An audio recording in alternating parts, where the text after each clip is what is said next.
that's who you are. But meet us in the middle, not the end. Our fathers and our brothers marched away to war. They fought the kind of battles we could see. Now the enemy is hate, killing in the name of God. The gift of freedom was never free. Who will stand for freedom? Who will rise to the call? Who will stand up and be counted when our backs against the wall? Who will lead the celebration when our heroes come back home?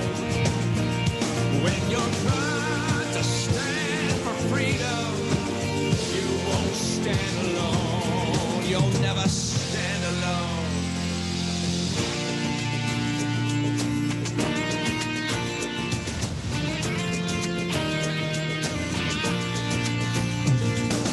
Vietnam and 1 and 2, united we were there. Still duty calls and takes our sons away.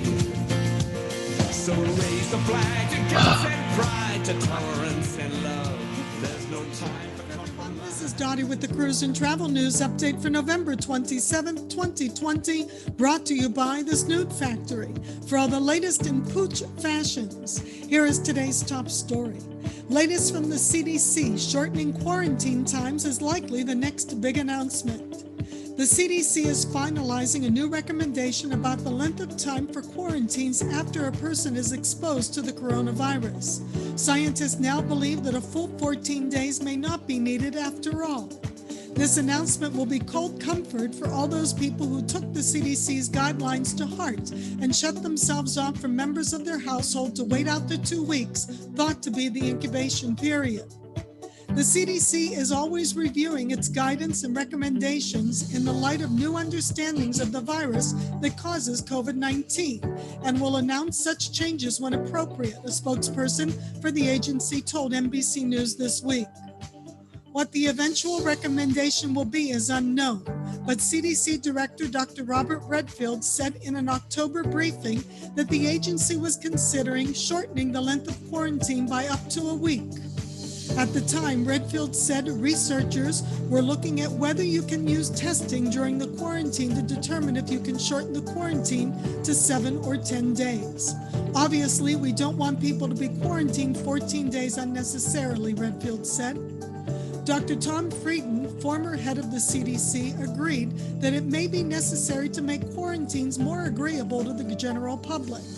We need to optimize quarantine, said Frieden, who currently serves as the president of the Global Public Health Initiative, Resolve to Save Lives. We know that the biggest risk is from days 4 to 7. After that, the risk is lower for transmission, he said. The CDC gave an indication of the changing quarantine strategy on November 20th with its updated international travel guidance. No word yet when the official announcement will be made. Let's hope it comes before Christmas. Other stories making the news? According to Cruise Industry News, Fincantieri to build a shipyard in Mexico, cruise work targeted. Also, according to cruise critics, AIDA to debut Canary Islands cruises in December. And Travel Pulse reports the International Air Transportation Association announces creation of digital COVID-19 travel pass. The links to these stories and more are available on our website, www.bestatsearadio.com. And that's the Cruise and Travel News Update for today, brought to you by The Snood Factory. www.thesnoodfactory.com for all the latest in pooch fashions. Stay safe, everyone. Yo, what's poppin'? This is Shaq Diesel. You're listening to the really big broadcast. Almost as big as me. With my main man, BJ the DJ. Coming to you live from the Best at Sea Entertainment Studios in sometime sunny Central Florida. This is the really big broadcast with Tom Drake, legendary comedy magician John Ferrantino, the producer Dottie Kalasa. I'm BJ Odom, the voice of Best at Sea Radio. And joining us on our program today for our Friday free-for-all will be Mr. Mind Magic Joe Silky, the joke sniper Mike Grief, and the smartest guy we know, Peter Bales. And back again this week to tell cruise director Donnie more jokes he thinks he can tell on a cruise ship, the legendary Jackie the Joke Man Martling. And now here's the guy who thinks everyone should be wearing a mask, washing their hands, and watching this show, Tom Drake. Yep. Do all that stuff. And who knows, the CDC might tell us next week you don't have to wear the mask for 2 hours. You don't have to wear it all day. You just have to wear it for 2 as we get more data. I'm listening to Dottie's reading the story of the CDC, and I just don't understand this. If you're paying attention, they basically said they're looking at changing the quarantine from 14 days to something. They don't know what the something is, but when they figure it out, they'll let us know. This was a spokesman for the CDC in an interview that said, yeah, we're thinking about changing it. We don't know how long we're going to but we're going to lower it, and we'll let you know. Well, everybody that whines and moans about the American people need to be led by the nose, what are they thinking? Well, hell, I guess it doesn't have to be 14 days. I'll make up my own. I'll make it 10 now. I'll make it 11. Just shut up until you really know something.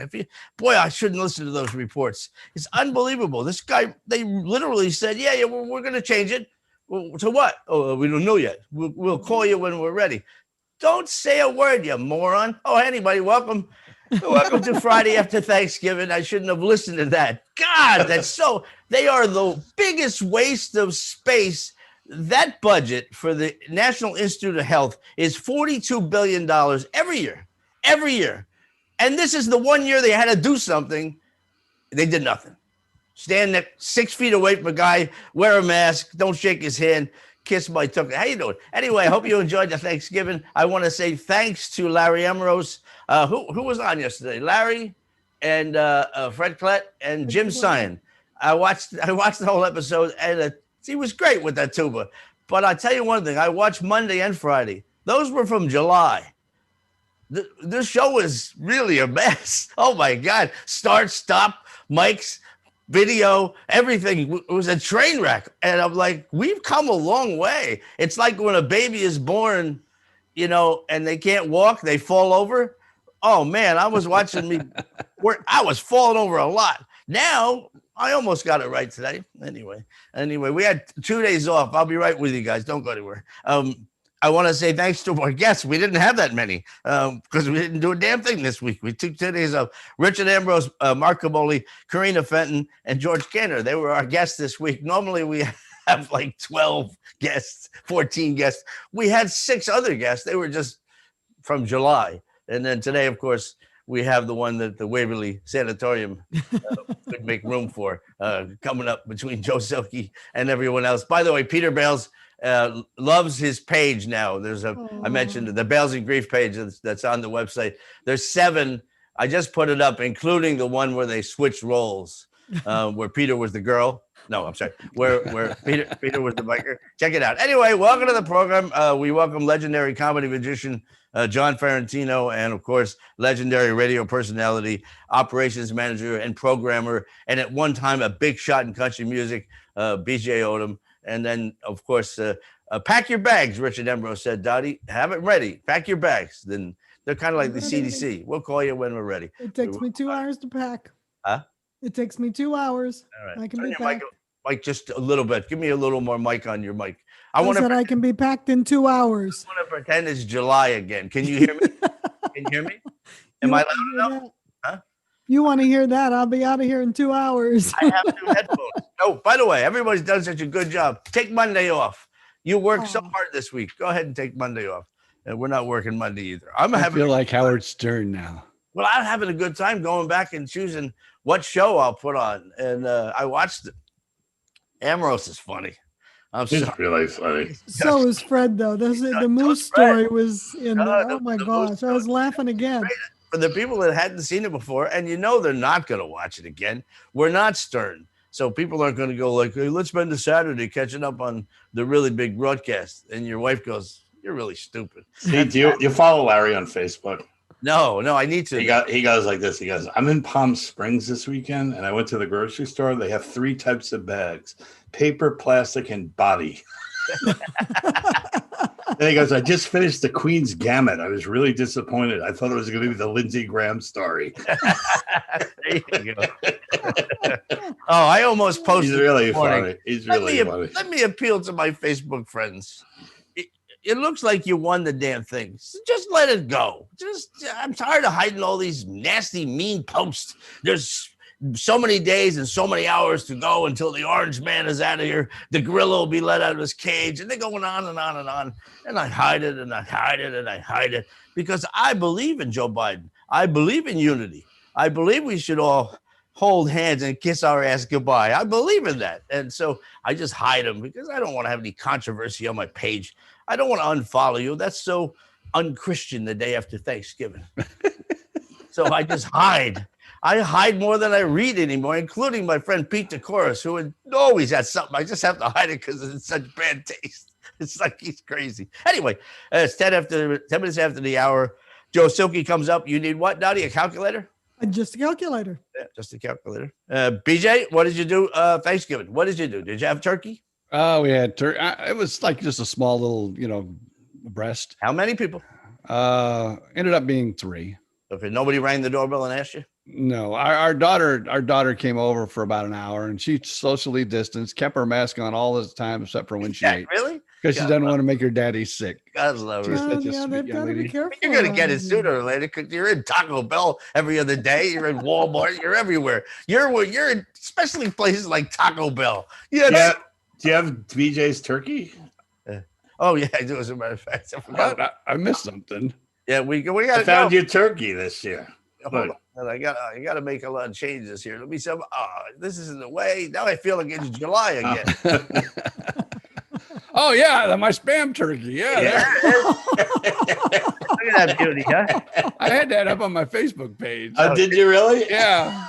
Yeah, I found that, and I was like, I got to send this to Tom for That's BJ's turkey. Hilarious. Tells you we're thinking about you, BJ, when we see stuff like that. The spam turkey. Pretty good carb job, huh? Yeah, Yeah. very nice sculpture work. Anyway, that's pretty cool. But you know what? I got to say this with the pandemic. Yeah. Because of my transplant, my doctors basically has trained me to do all the things they're telling us to do. Yeah, absolutely. Wash your hands. All the And, time, though. If you hear someone coughing or whatever, get the hell away from them. Yep. Wear a mask when you're in crowded areas. My doctors have told me this for almost 18 years now. Yeah. So And I don't do anything that I didn't do before, except wear a mask when I go, like to my Taco Bell and eat outside on their balcony. John, well, my buddy Bobby said he had enough vodka. He swears he looked out the window and saw one of Phil Murphy's drones looking in the window to see how many people had at Thanksgiving, just in case. Because in New Jersey, they probably were flying camera drones around. There's 11 in there. Get that the battering ram. John, you had a very nice COVID. I had one of the best Thanksgivings I ever had. We ate outside. We set the table outside. It was the most beautiful night ever last night. And we just had 4 of us. Margie was here. Lindsay was here.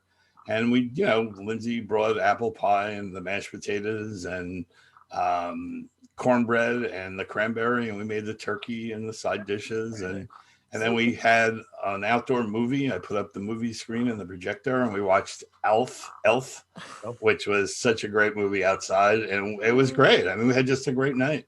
No bugs? No bugs. We had tiki torches. Yeah, we don't have a screen. We don't have screens here. We had tiki torches. I'm not convinced on those screens. Every time I've been to someone's house with a screen, I get the crap beat out of me because I think once the bugs get in, they can't get out. That might be we have one because they gravitate to me. You have a screen. Oh, I'm the worst. I get bit like when no one gets bit. But we had, tiki torches around, and it was nice. So the pool lit up and the lights, and it was really, really nice. One of the truly good things about a heart transplant or kidney transplant or any transplants, we can go outside about dust. My wife, Does it bother you? No, they don't. They must smell the medicine that I take or something. They go, man, we ain't biting that. Comes through your pores, maybe. Wow. Yeah. Wow. was that always wasn't always the case even before the transplant? No, before the train, I'd get like bit all the time. It's just I think it's my cyclosporin. I really do. So if anybody can take cyclosporin, that'll keep the bugs away, I think. What is that? It's one of the anti-rejection drugs. We never did talk to Richard Ambrose about his kid. He lost both kidneys, obviously, and was in dialysis waiting for a donor. And that was about 4 years ago now. From what I gather, he was a much larger guy in those days, too. So anyway, so he did really well. Anyway, so today is a very busy Friday, and this is, and I'm glad everybody had a nice Thanksgiving. We had dinner at our neighbors at the Shaws, and it was just spectacular. Everything was soup to nuts, and we brought leftovers home, and I had a turkey sandwich this morning since I get up early. I had my lunch already. It was fabulous. Today, though, this is a little stupid, John. I apologize. I should have said pick 2, 3, and let's be done with it. Last night I was laying in bed. I was up the entire night. Plus, I had my dog got really sick. She couldn't breathe, the little one. I was up the entire night with her. I went to bed early at 11 o'clock. I opened this up and I went, what is Tom thinking? And I read all of these, and then I fell asleep. And about 2 o'clock, the dog woke up, and it was horrible. Well, good. We'll just fake it. Over. If you didn't, don't worry about it. I read them all. I did it. There are 1, 2, 3, 4, 5, 6, 7, 8, 9 days today celebrating. Yeah, but you can go through them. They're really stupid. Yeah, today is a National Bavarian Cream Pie Day. So there you go. They say that the cream was invented by French people. It's a big thing in Boston, Bavarian cream. That's it. See, me, I just literally think, all right, if you happen to know a guy who's Bavarian, hit him with a pie and move on. That's it. Oh, it's not National Smack of Bavarian Cream Pie. No, it's, Bavarian cream pie is traditionally white cake, Bavarian cream with chocolate frosting. See, you get together with other chefs, John, you're going to know you'll be ahead of the curve. Meanwhile, I've been perfecting my scrambled eggs. I'm the scrambled egg king now. Right. It's just so funny. It's they always go that scrambled eggs are the hardest thing to cook. You got to cook them on a low heat. And they taste like something totally different. People are going, these eggs are like absolutely amazing. It really is. Really low. Like normally I would like fire it up to get really hot, like less than half, and just it's really good. Really. What do you put in your eggs? Just a little milk or half and half. That's it. That helps fluff them up. Yeah, that's it. It's one thing I can make too. Scrambled eggs. That's about the only thing I can make, but I can make scrambled eggs. So when they say everyone can make scrambled eggs, they go, but to make scrambled eggs perfectly is very hard. They say they got to be cooked slow because you can actually taste like eggs. Mine used to taste like rubber. They had no taste really. I've never had an egg like rubber. Not rubber, but they don't really have these actually taste like eggs. I don't even know maybe you haven't been cooking eggs. No, I'm telling you, it's totally different. It's totally different. Remember, that's just so funny because every chef said, well, one of the hardest things to cook is scrambled eggs. I was like, what are you talking about? I make scrambled eggs all the time. So I took up their advice on how to make them, and it's amazing. There is a big difference. I wish I could contribute. I've never had an egg in my life. They told me I was allergic to them. I might have had an egg cooked at one time or another when I was a kid, but I don't really remember. I do know this. Looking at this big screen, Dottie wins the lighting contest today. For some reason, your lighting is perfect. I look shiny. BJ's a little on the white side, and John's somewhere in the middle, but yours looks like it was perfect. On my screen, you all look good. Really? Yeah. Because I looked over here. It's a problem. Like all screens are different. Like I have 2 screens set up now. This screen that I'm looking at on my computer, we all look like we're dead. Yeah. The one on my right, Tom looks like he's having a hemorrhage. Dottie looks good. BJ's shirt is like the same color as his face, and I look like Trump. Don't say that. Don't say that. Good on Facebook, so don't worry about it. All right. I'm looking on Twitch, and I'm all right on Twitch. I'm just old and fat. I should have given this to BJ. Today, although I doubt it. Today is National Craft Jerky Day. Is it beef jerky? It's any kind of jerky. It could be snake jerky, alligator jerky, chicken jerky. It's just dry, dehydrated meat with seasoning. That once you eat it, your taste buds will never forget it. I bet. Yeah. I love alligator jerky. You've had gator bites then before. I've had gator bites. I love anything gator. Really? Yeah, they taste like chicken. I tasted them once. People say that, but not really. It's got a different taste to it. It's more, I don't know. Huh? What's it taste like? Spam and gator. God bless That you. tastes closer to spam. And we should Cross listen, between and we should listen spam to you. and- Oh yeah, we should listen to you. The guy that eats spam and peas and the gator's lovely. It's better than filet mignon. Charlie's on a carry at the steakhouse there in Orlando. Ah. I'm sure it's good, BJ. I'm just kidding. The only thing that really made me mad is that I like shark bites too. I don't know if you ever had shark, but every once in a while, the seafood restaurant, what is it? The real expensive kind of like, they had Landry's? gator bites one time. So I was all excited. We went in there to have them. That was just their appetizers. They had no such thing as gator bites. I mean, not gator bites, but shark bites. Yeah. They go, come on in for shark bites. So I thought it was going to be shark bites.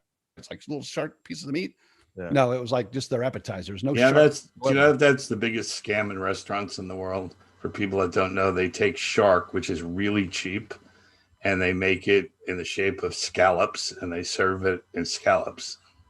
Oh, really? It's the biggest scam, yeah, sea scallops. I know. I tell you a bigger scam. Here's a bigger scam.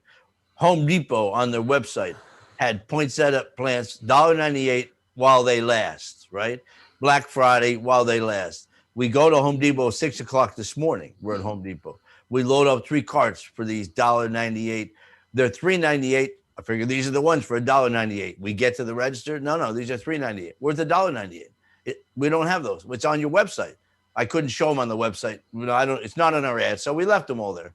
So I came home. First, we went to Walmart and bought the ones I wanted for $5 a piece. They're better. Then I found it on the site, and Dottie called them and said, "Do you have these $1.98?" "No, we're out." Dottie goes, "How can you be out? It's 7 o'clock. You're out already?"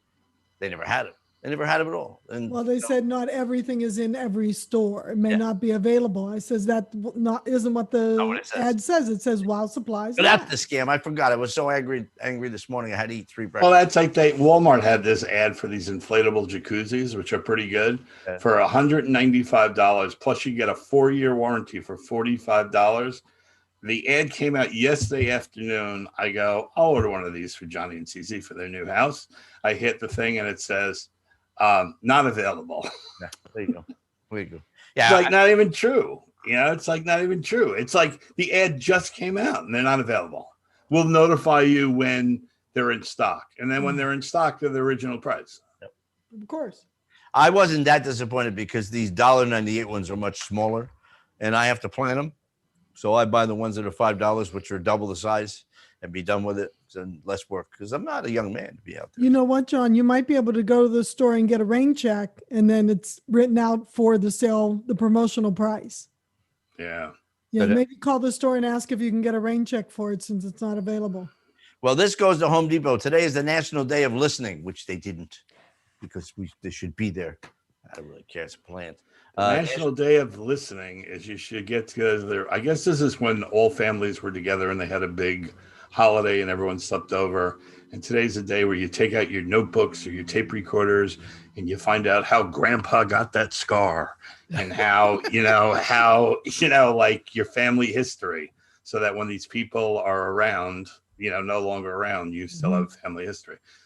My Aunt Marge, who was like the oldest person in our family, before she passed away, we recorded our whole family history with her, Did you? Which is kind of cool. We didn't know she was dying at the time. We just, it wasn't like on her dead, but hey, what else happened? It was like over the years, Is she gone now? Yeah. Oh, okay.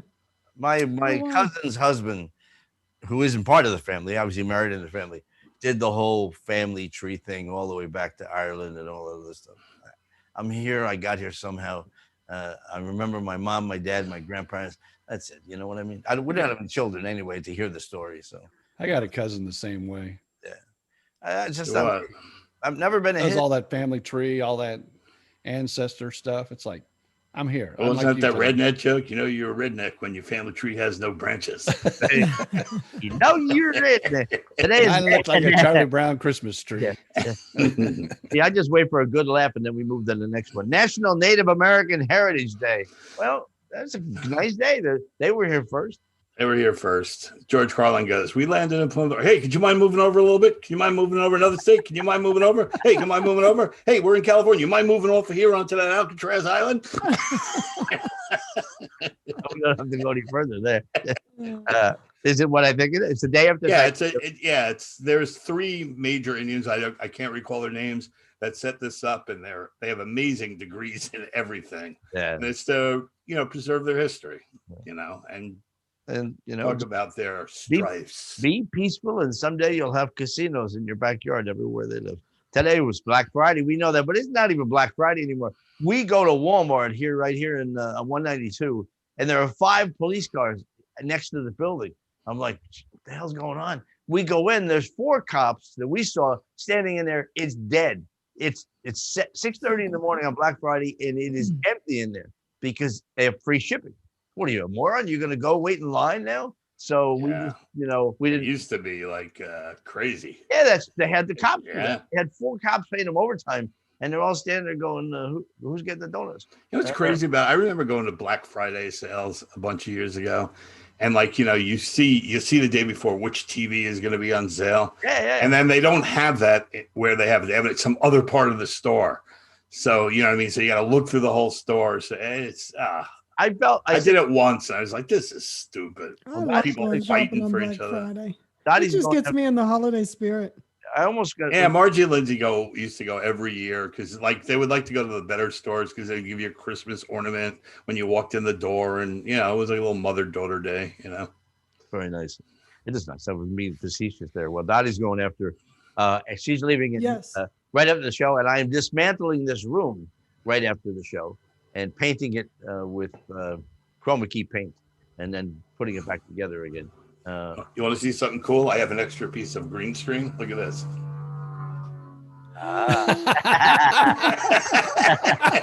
There's got to be some sort of magic trick you can do without.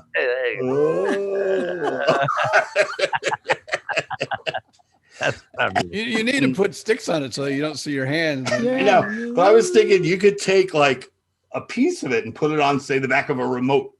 Yep. And if you held the remote and then you turned it over, it would just appear. Absolutely. There's got to be a million. This is going to be Silky and I's new book. Yeah, there you go. Green screen magic. We've already talked about it.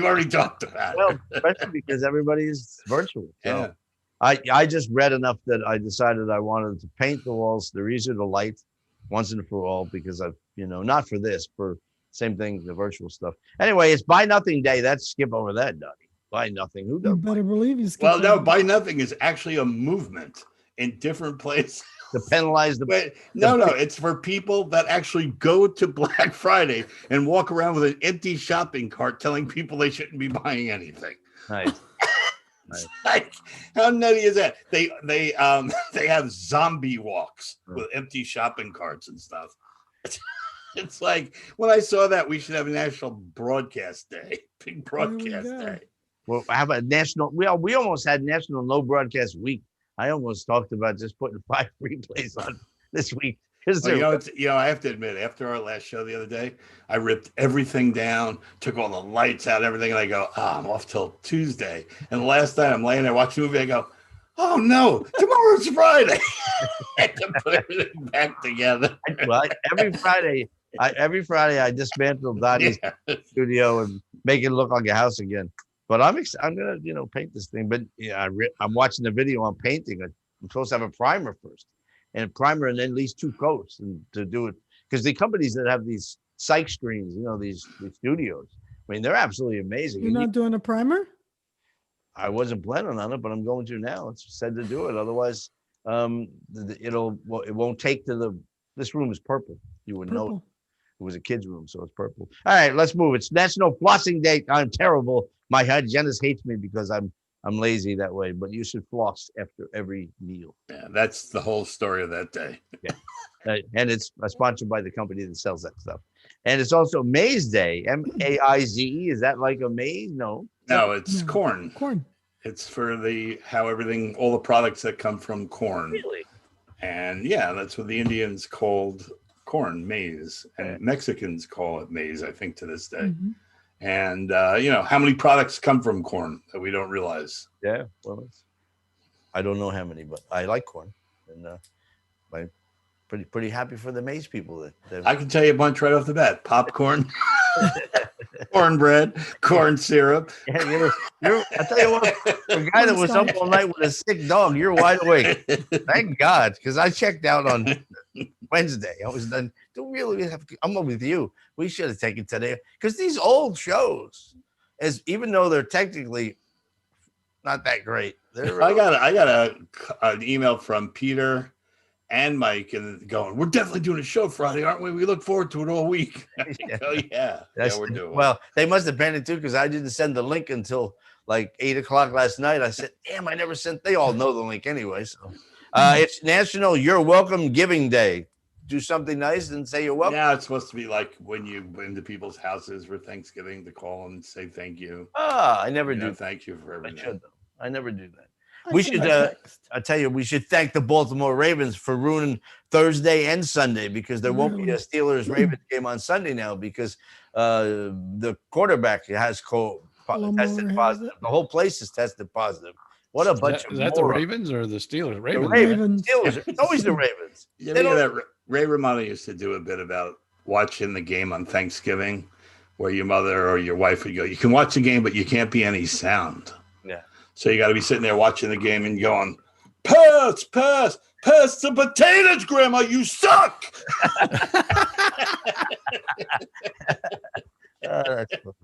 We better do this and then that, and then back to what happened. I kept those short anyway. Dottie, recognize the song? I do.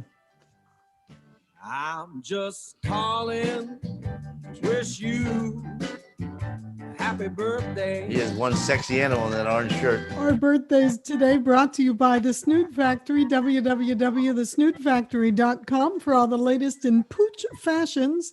No birthdays today? None, but we have weekend birthdays. Yeah, do that.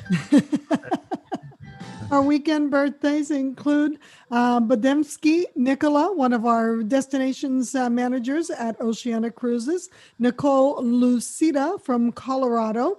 On Sunday, Annie B. Cops, one of our chefs, Annie's birthday. Hopefully, again, someone will be making her a dinner.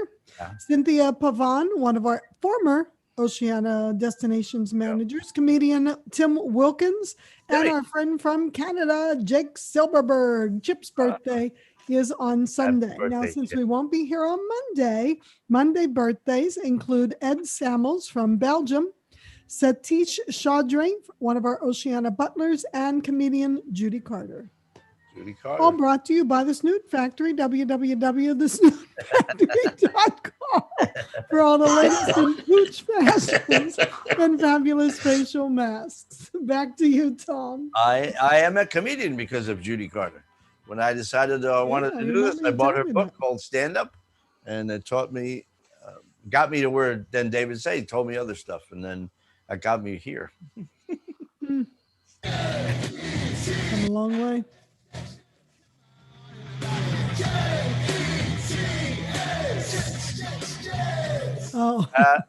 It is Ken O'Brien's birthday today, born in 1960, also a former New York Jet, and not a bad quarterback for the Jets, right? He was pretty good. Yeah, he was. No, we could have had him or Dan Marino, and we took him. No way. I didn't know that. Yeah. He was a good quarterback in college. He was in the College Hall of Fame. And I guess he was okay by Jet standards. And he's a broadcaster now? Does it still? No, I don't know. It said somewhere. Oh, he's a coach. Probably high school. So said that I didn't realize he was 6'4".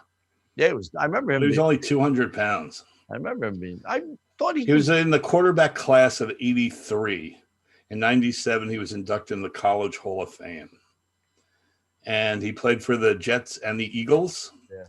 And, I never remember him being that great. But again, during the Ken O'Brien era was the coat-tight coaching era. Rich coach. was actually not as bad as the coach we have now. Yeah, not as bad as Adam Gase. No, yeah, I thought I had marked the next one for Dottie to do, but I left it wide open. It is Caroline Kennedy's birthday. We all know the name Kennedy. We all know who she is. She was the 29th United States ambassador to Japan. What? She was an author. She is an author, an attorney, a politician, diplomat, spokesperson, and editor. the eldest of JFK's and Jacqueline's children, the only surviving child. She had 2 miscarriages as well during their marriage, not Caroline, but JFK and Jacqueline. She is married to Edwin Schlossberg, and they have 3 children themselves. She was the former ambassador to Japan from 2013 to 2017, and she is the honorary president of the JFK Library Foundation. Are you using the Polish teleprompter? No. And my sister was named after her. Was she? Is that right? Caroline. That's a good Democratic family. You name your daughter after someone else's daughter. Now, That was a big name that year. A lot of people named their kids Caroline. It was like one of the big names of the year. Yeah, one of the guys who grew up with, he was named Caroline. 1942. I must have lost my mind. Well, I know all about this one. Okay, this good. Is I was so glad I go to Chris. What does he have? I know all about Jimi Hendrix. Okay, the first concert I ever went to was Jimi Hendrix. Yeah. And it was $6 at the Singer Bowl. It was Jimi Hendrix, Janis Joplin, and the Chambers Brothers. And the Chambers Brothers were the headliners. Time is wow. Time has come today. Yeah. Right? And Jimmy came walking out on stage, and they go, ladies and gentlemen, Jimi Hendrix. The stage goes black. He walks out on stage, and he goes, on the first day, God created the universe. He goes the whole thing, and he goes, and on the 8th day, he goes, on the 7th day, he rested. Because on the 8th day, a day that they didn't record in history, because it was so perfect, he created Jimmy. and he just went nuts. Then I saw him at Woodstock. Yeah. And then the very famous Jimi Hendrix story is Bill Graham, who owned the Fillmore East. Yeah. Jimi Hendrix went out and he played this amazing set, just incredible. And at the end, he threw his guitar down and he took a thing of lighter fluid, and it looked like he was peeing on his guitar, and he covered it and he lit it on fire, and he prayed over his flaming guitar. And he walks on stage, and Bill Graham looks at him and goes, "You're the best guitar player in the entire world. Why do you cheapen your act with the circus act? You don't need it. You're the most respected guitar player in the world." So the next show, he went out, did his show, walked off, and Bill Graham went, "That's what I'm talking about. See, you don't need that crap." And he went, "Thank you, Billy." Walked back out on stage, set the guitar on fire. I did the whole thing. You know, back then, I mean, you try doing that today. The fire marshal. Oh, I know. You're down. You'd be down. Yeah, he'd have the guitar flaming, and he'd be like kneeling in front of it, singing "Voodoo Child" or something. I'm not amazing performer. Like the Jeff McBride of the guitar. Is that what you're saying? Yeah, I mean, he was even at Woodstock, right? Woodstock was supposed to be 3 days. He came out at the end of the 4th day. The concert was over, but people hung out just to see him. Yeah. And he walks out, and his opening line is, "You can leave if you want. I'm just going to jam."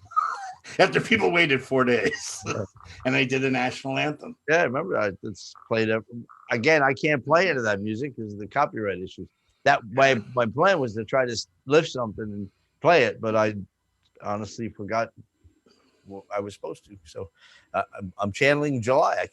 I watch those shows in July, and I can't seem to get out of that July mode I'm in. So anyway, Jimi Hendrix, born this day in 1942, but died in 1970, as we're well aware. Today, this day in 1965, the Pentagon told Lyndon Johnson that if they wanted to succeed in Vietnam, they needed to increase the troops from 120,000 to 400,000. Screw the politicians. And that was the Pentagon. But believe me, the Pentagon was taking the lead from people that thought they knew better. So 400,000, I guess he did it. We need to check the date, because the rumor was that he did it on the same day that Kennedy died. That's 63. This is 65. So, but he did increase it that day also. Okay. You What know? a mess. What a mess. I mean, It was a mess. Yeah, it was a mess. And, it's like some of those poor guys are still feeling the effects of it. every bit of it. Absolutely. On this day in 1924, and I heard yesterday, boy, the people really slammed the parade.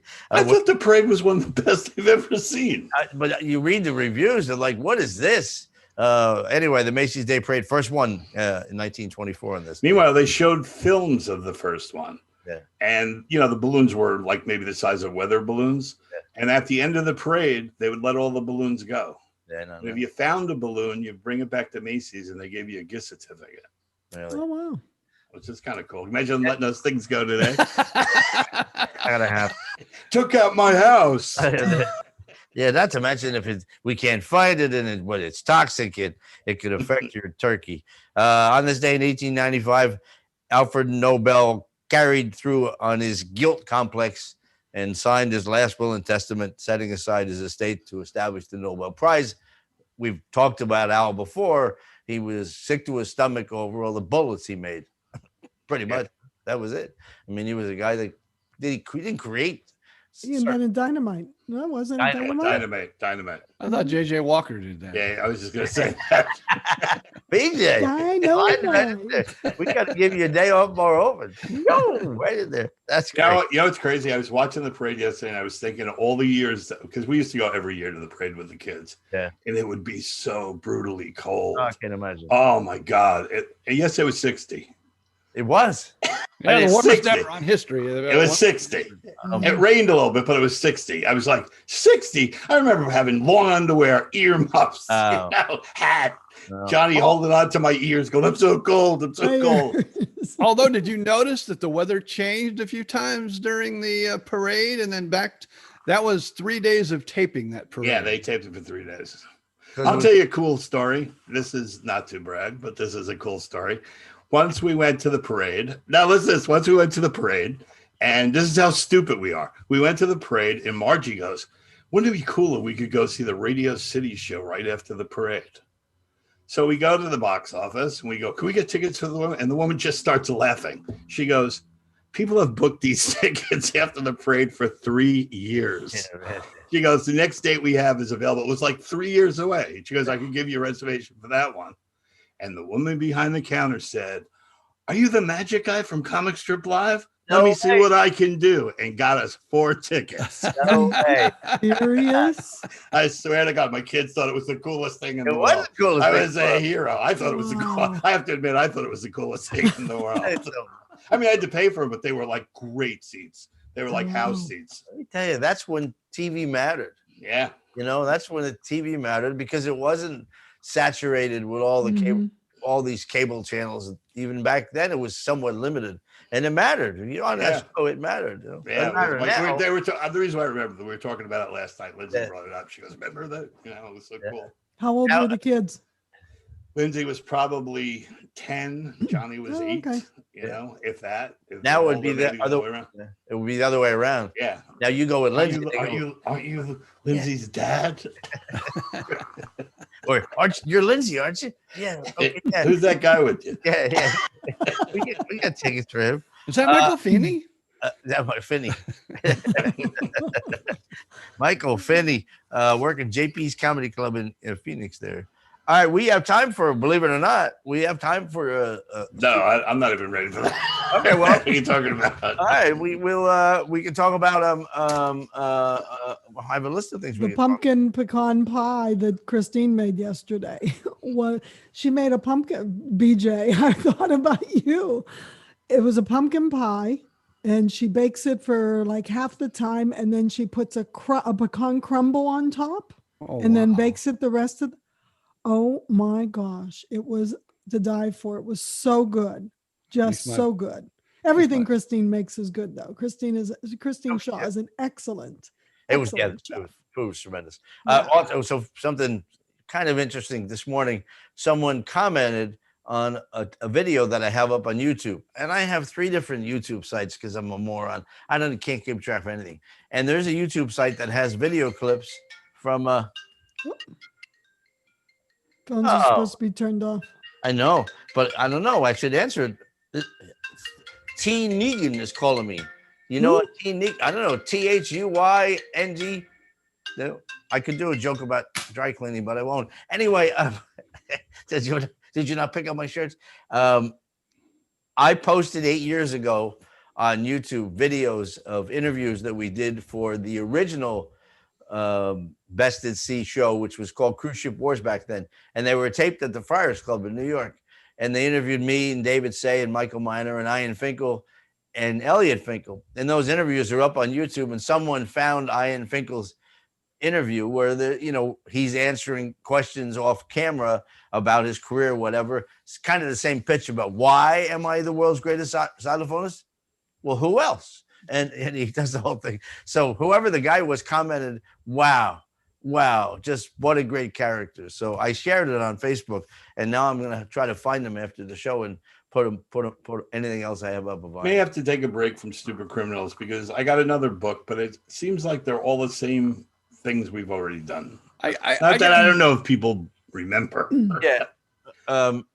Well, we can also probably put in. I'll put it in for Google News.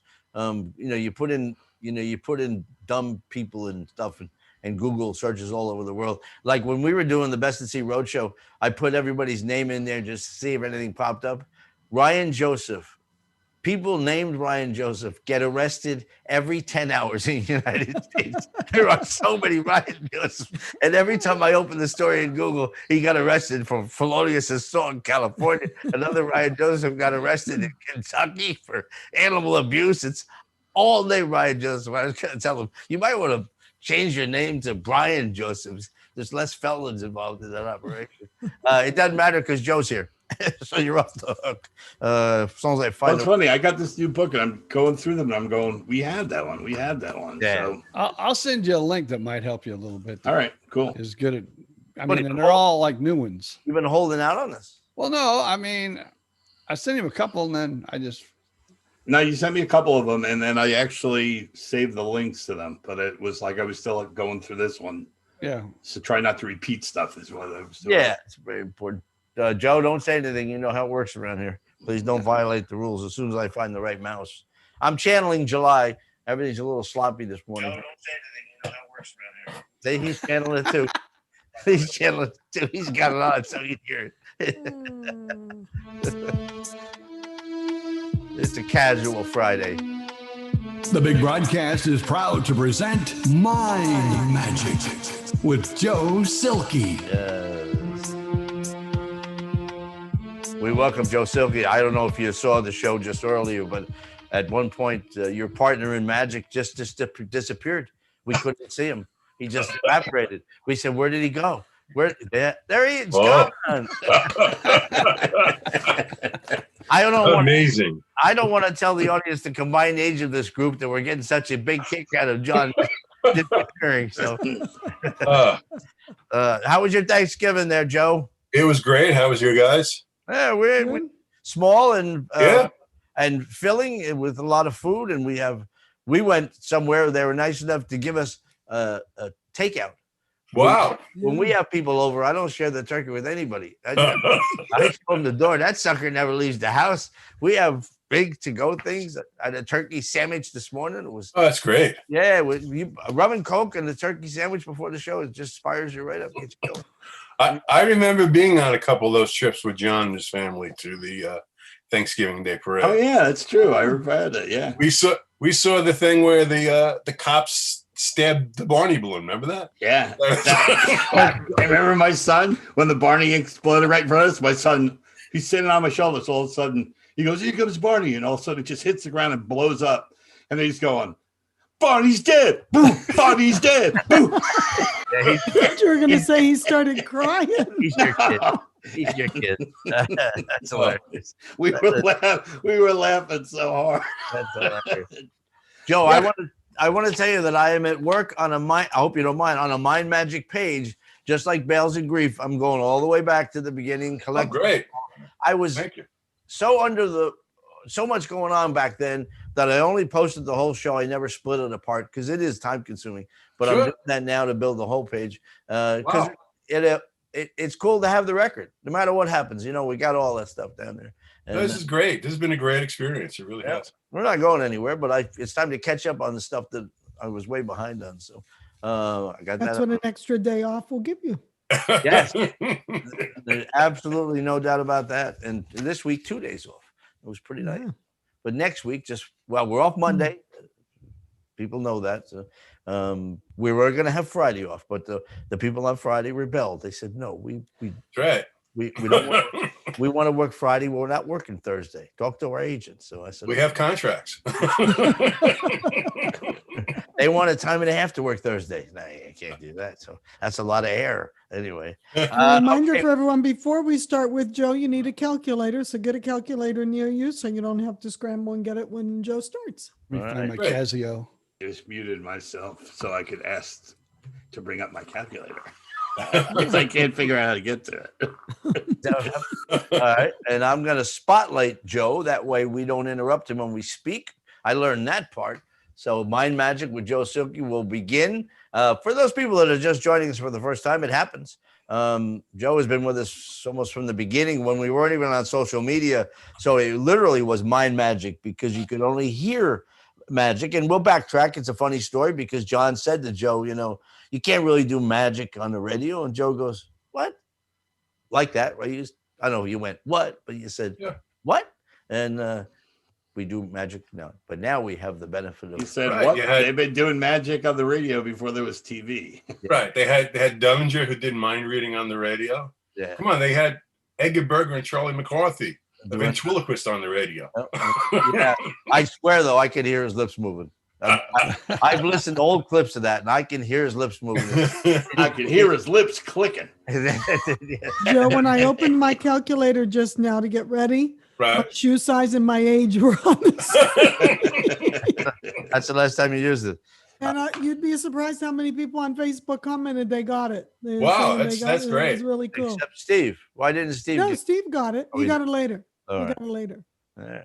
Well, I have mine ready, and you know I'm the most difficult person to do this because I have a very short Right. attention. BJ, you ready? I'm ready. I got a Okay. calculator. This is a simple one. Okay. So what I'm going to ask you to do is I'm going to ask you to think of a 2-digit number between 10 and 20. But the only thing I ask you to do is make sure that both numbers are different. Okay. Okay. What? So So you're You not don't can't pick have like 11. 11. right. Oh, okay. So 11 is the only number that won't work, though, right? Right.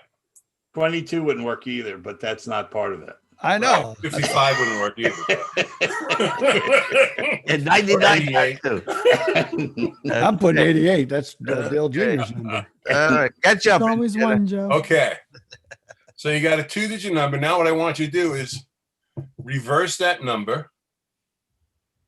And you're going to subtract.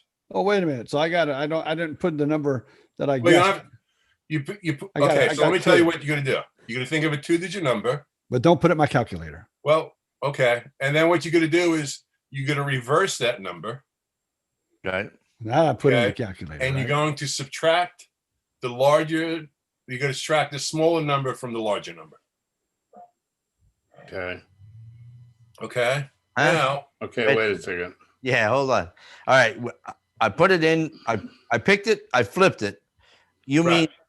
whatever the? So I think it means if you pick, say, 18, you put in 81 and then subtract 18. right. You know what I mean? 18. You take, yeah. Well, if your number was 18, because it's between 10 and 20, you reverse it. It's 81. Now you got to subtract 18 from 81. You subtract the smaller one from the larger one. Then do we hit equal? Then you hit equal. No, Okay, and that gives you your random number. mhm. Right. Pretty simple. And what I have here is a list of items from 1 to 20. And what I want you to do is I want you to take your number and find the object that corresponds with your number. And there's also there's animals, there's objects, there's all sorts of things. Everybody have their But you have two numbers. You pick out two things. now you have one, you should have one number. I think I messed up because I got 36 and there ain't nothing on there for 36. I got 45. I'm Were you with supposed to, Go. like, say we use the Go. number 18, were you supposed to take 8 minus 1? No. Gives you No. 7? No? Can we start over? Yeah, sure. Let's Yeah. start from the beginning. Hold on. Okay. Please. Yeah. Hold on, Joe. Yeah. I'm with you. Screw the rest of them. Are you serious? Yeah, I'm okay. All right. I got You have some, a number between 1 and 20, Tom. yeah. Hmm. right, let's just try it one more time. Okay. Okay. So Got a pick a number. 2-digit number. Okay, now I don't put that in my calculator. I do put that in my You calculator. don't put that in your calculator. Okay. Pick a number, BJ. Now you're going to reverse that number. Okay, I just Put did that that. in your calculator. No, wait, No? wait. Now you're going to take, you put in the larger number first, Okay. Yeah. and then you subtract the smaller number, Right. and you hit equals. Okay, wait, slow down. Hey. Okay, God. I'm not very smart. okay, hold on one second. Okay. All right, let me just give an example. All right, I take the number 13. Right. I flip it, it becomes the number 31. Right. I deduct the 13 and I have the number 18. Is that correct? Wait a minute. 31 minus 18. 31 minus 13. That's what we're all having. Oh no, I lost my calculator. All right. I still have a 2-digit. You Open deduct the calculator. original number? You better do this with really smart people, Okay. Joe. You pick a number between 10 Yeah. and 20. Okay. But the both digits have to be different. Got it. Okay. Now you subtract No. the small. You switch the numbers, and whichever one is big, you put that number in. Right. Oh, just the big number? You don't put the You little put the big number in first. That's what I did wrong. Right. Yeah, but you still come out with a 2-digit number. Still have 2 digits. Okay, now I got it. Okay, give me an example. 15 Okay. is What? 15. That's Right. So between 10 51. minus 15 is 36. Right. Now, I forgot something. If you got a 2-digit number, Okay. All right. okay. Wait, if you got start from the 2-digit beginning number, again now. you add those two All right. digits together. All right. Well, let's do it from the beginning. All right. Let's everybody start over again. Tom's going, I already got it right the first time. Okay. I Guys. probably So, did. No. no, you didn't. No, I can assure you didn't because he freaking Jeff left out a step. All right. Pick Okay. a number between 10 and 20, correct? Right. Okay. Now you reverse that number. Yeah. You subtract the smaller number from the larger number. So you put in the big number, you hit subtract, you put in the other number, switch the smaller one, you hit equals.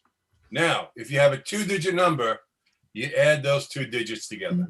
Ah. Yeah, you didn't do that before. Ah, I don't got that far. You didn't give him a And after all chance. this, I ended up with a 1-digit number. Yeah, so did I. all right, all right. Just to be clear, I'm gonna Oh, add. mine's on there, though. My number's on there. so I, Okay. Yes, that was I- mine. I add the 2 digits together to get the 1. Right. Right. That's it, or whatever. Whatever. But you I want. don't want what's up there. I want to choose something else. I want to go with fish. Can I? No. No. Now All you right. gotta stick with your Yeah. But so everyone's got a number. Yeah. Okay. Now, what I want you to do is concentrate on that number and what you landed on. Okay. Yeah. But today's pretty bad because I'm not getting anything from you There you go. today. You know. Well done. So, I think it's just a total washout. Well done. John, are you looking at it, John? Bye, bye. No, I knew- I was looking at my prediction. Yeah. That's good. I still wanted fish. You can have fish. Man, I would have had to mess it up somehow to get fish. I want to see your cottontail. Do you have one? Someplace. But it's Well a family done, show, isn't it?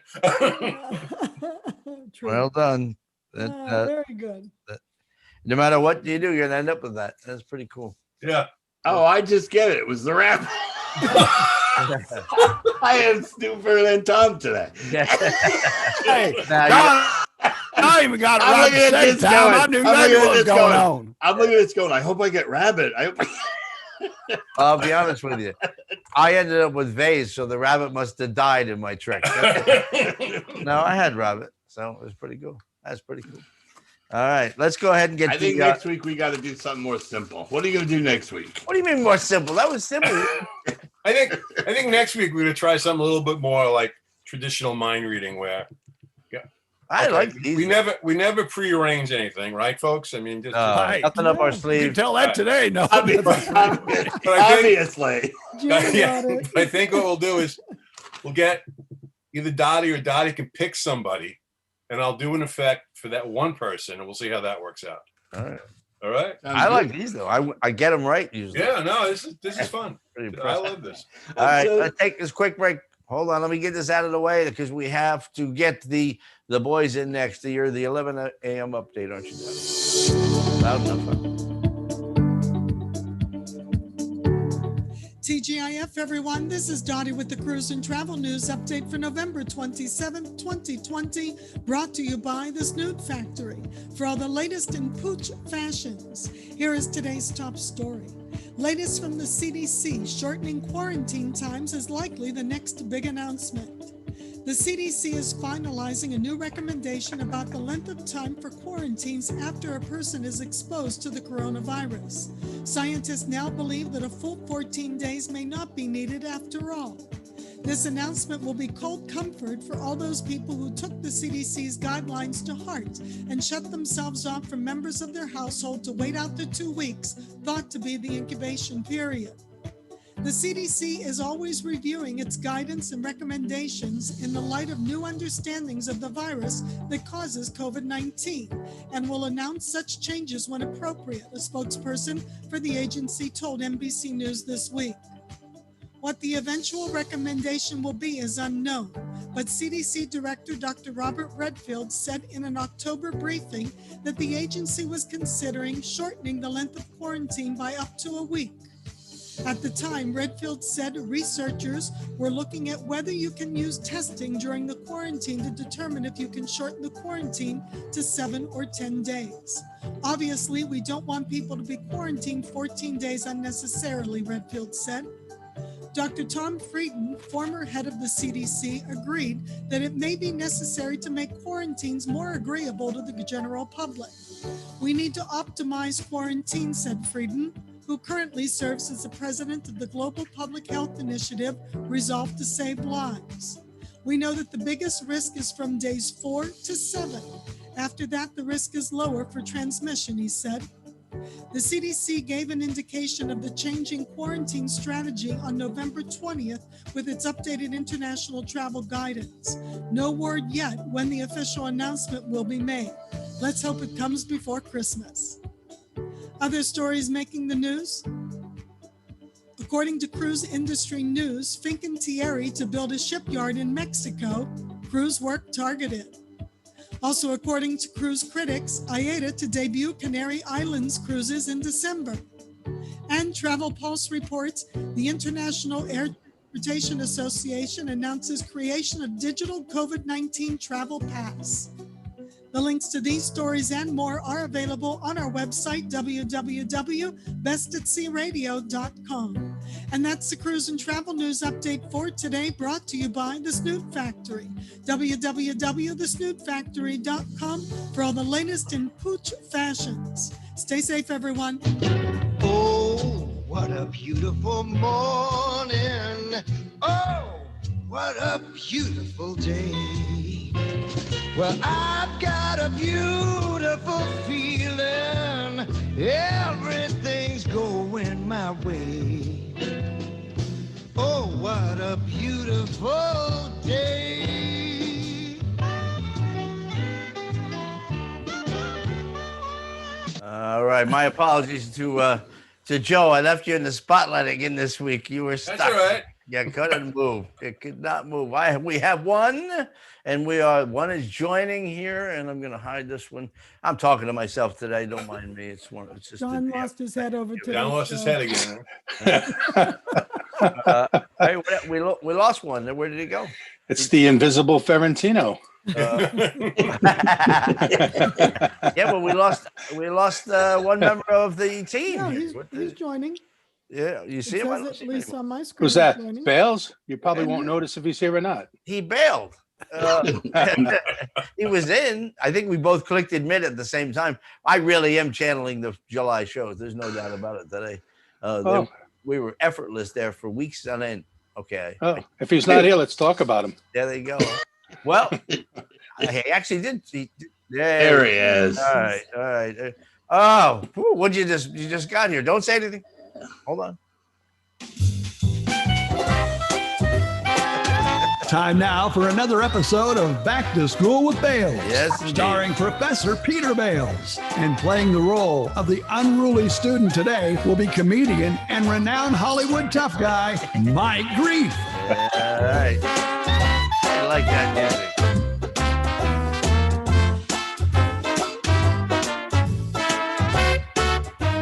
Only song that doesn't get me in trouble with Facebook. Before we begin, my favorite part of the week, the Bales and Grease, that big guy.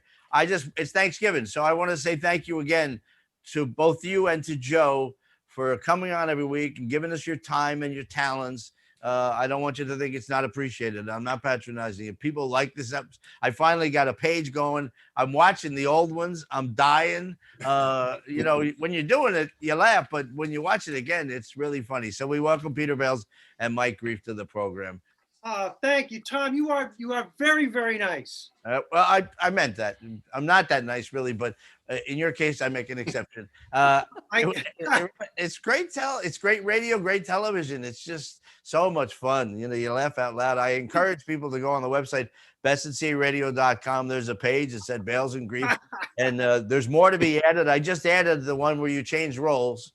The one. Oh, where, yeah. I just added. That one lasted for about 45 seconds. Yeah. And the header on it is what's inside Peter's knowledge bonnet. Knowledge bonnet.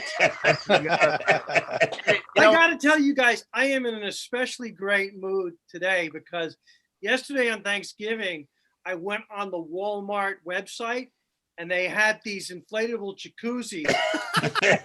I jumped right on it, and I got the last one. I'm sure that's the inflatable you bought, Peter. And man, you don't jump on those sales right away. You are a loser. What a deal I got! So I'm gonna. Did they run out of the inflatable Barbara Edens? All right, we got that over with. All right, Silky. Nobody wants to see your boobs. Peter, I got to tell you, the other day, on Facebook they have that clickbait stuff.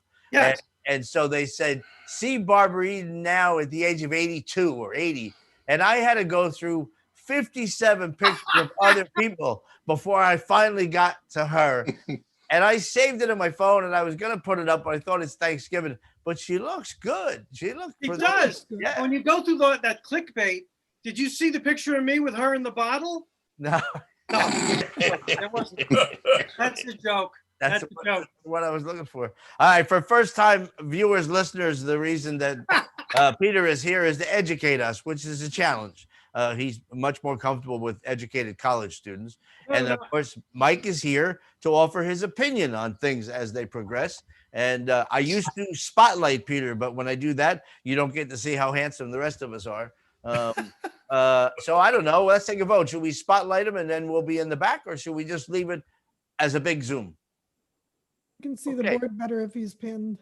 All right, we're going to pin you. We're going to spotlight you. That way we don't. All right, you can move it around, man. Be a director.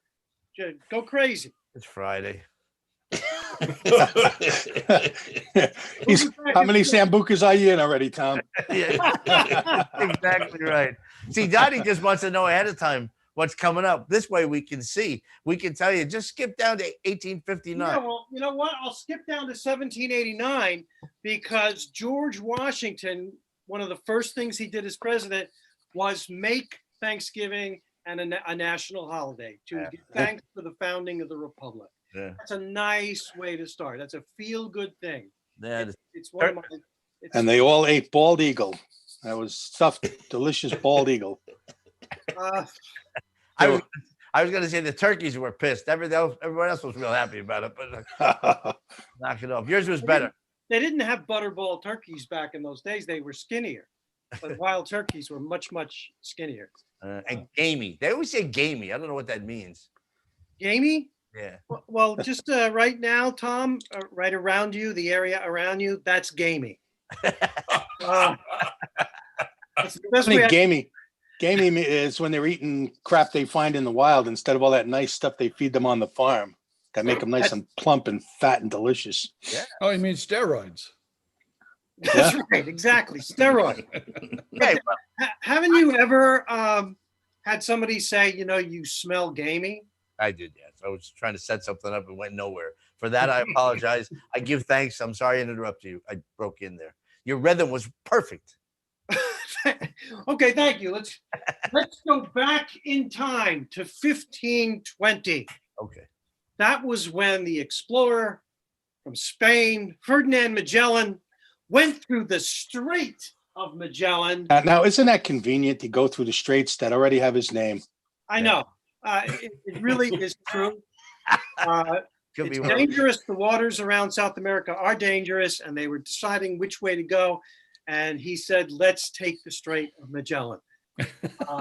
And to further interrupt you, you are out now talking to people that have been through the Strait of Magellan several times. Many times. Yeah. I understand. But have you ever been through the gaze of Magellan? No, I was just going to say, it's not that straight. I put It's a that whole on different there. cruise boat. I put that on Yeah. there for, you guys are world travelers, you're cruisers. And the Strait of Magellan, it was just obvious he should take that direction. And in a couple weeks, you guys will have forgotten, I'll do the same joke for when Henry Hudson sailed into New York Harbor and wanted to figure out which way to go next. He decided to take the Hudson River. We can do this over and over and over. again. Because he'd been down the East River and got mugged before. And get around the bodies. That's right. Do you guys know the quiz for Dottie? All right. The southern part of South America is a cape, and the southern part of Africa is a cape, and those I always get mixed up. Do you know the difference? One of them is Cape Horn. One of them is Cape Horn, and one of them is the Cape of That's in Africa. Good Hope. Good Hope. Thank you. Okay, Good you Hope. got it. Yeah. You got it. Cape Horn, Africa, Cape of Good Hope, South America. Excellent. See, this is learning. Yeah. This is great. All right. Let's go to I feel dumber already. That's hard to do. I left it for you. 1783. The British finally left New York City. And you might be thinking to yourself, well, wait, I thought the war ended in 1781. It did. But the British were very cranky at having lost the war. They dragged out the peace negotiations. Finally, the Peace of Paris was signed. And finally, in 1783, they left New York City. So, Plus, it took them that long to save up the toll to get to Jersey. Right. It's funny how history repeats itself. I knew that was coming. I don't even get that. He's Trump.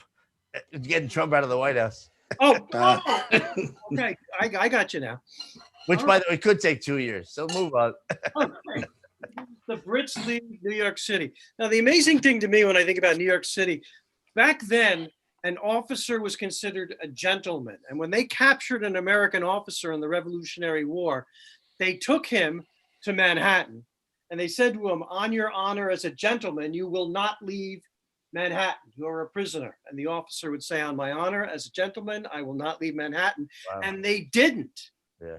And they didn't. And the same thing happened when the Americans took a British officer prisoner. You are here. You are in Connecticut. You will stay. And on my honor, I will stay. Completely different way of thinking than today. Your honor as a gentleman meant something. Yeah. But just one time, I remember I challenged John to a duel, and he turned me down. He said, "What do I care? Yeah. You know, Hey, your I've honor." I've sworn things on my honor, but it was a lie every time. So Good. All right, you made my point for me, Mike. Thank you. All right, I put this on in honor of this show, and you guys, world travelers cruising the world. 1821, Panama became an independent nation. Basically, between 1800 and 1830, the nations of Latin America broke away from Spain, just the way we broke away from Great Britain, and inspired by us, and the shot heard round the world at Lexington and Concord. Well, Panama did its thing in 1821 and joined the country of, name it. Colombia. Colombia. Mike Grief got the answer. That's the first time that's ever happened. Colombia. And they joined. Better cocaine.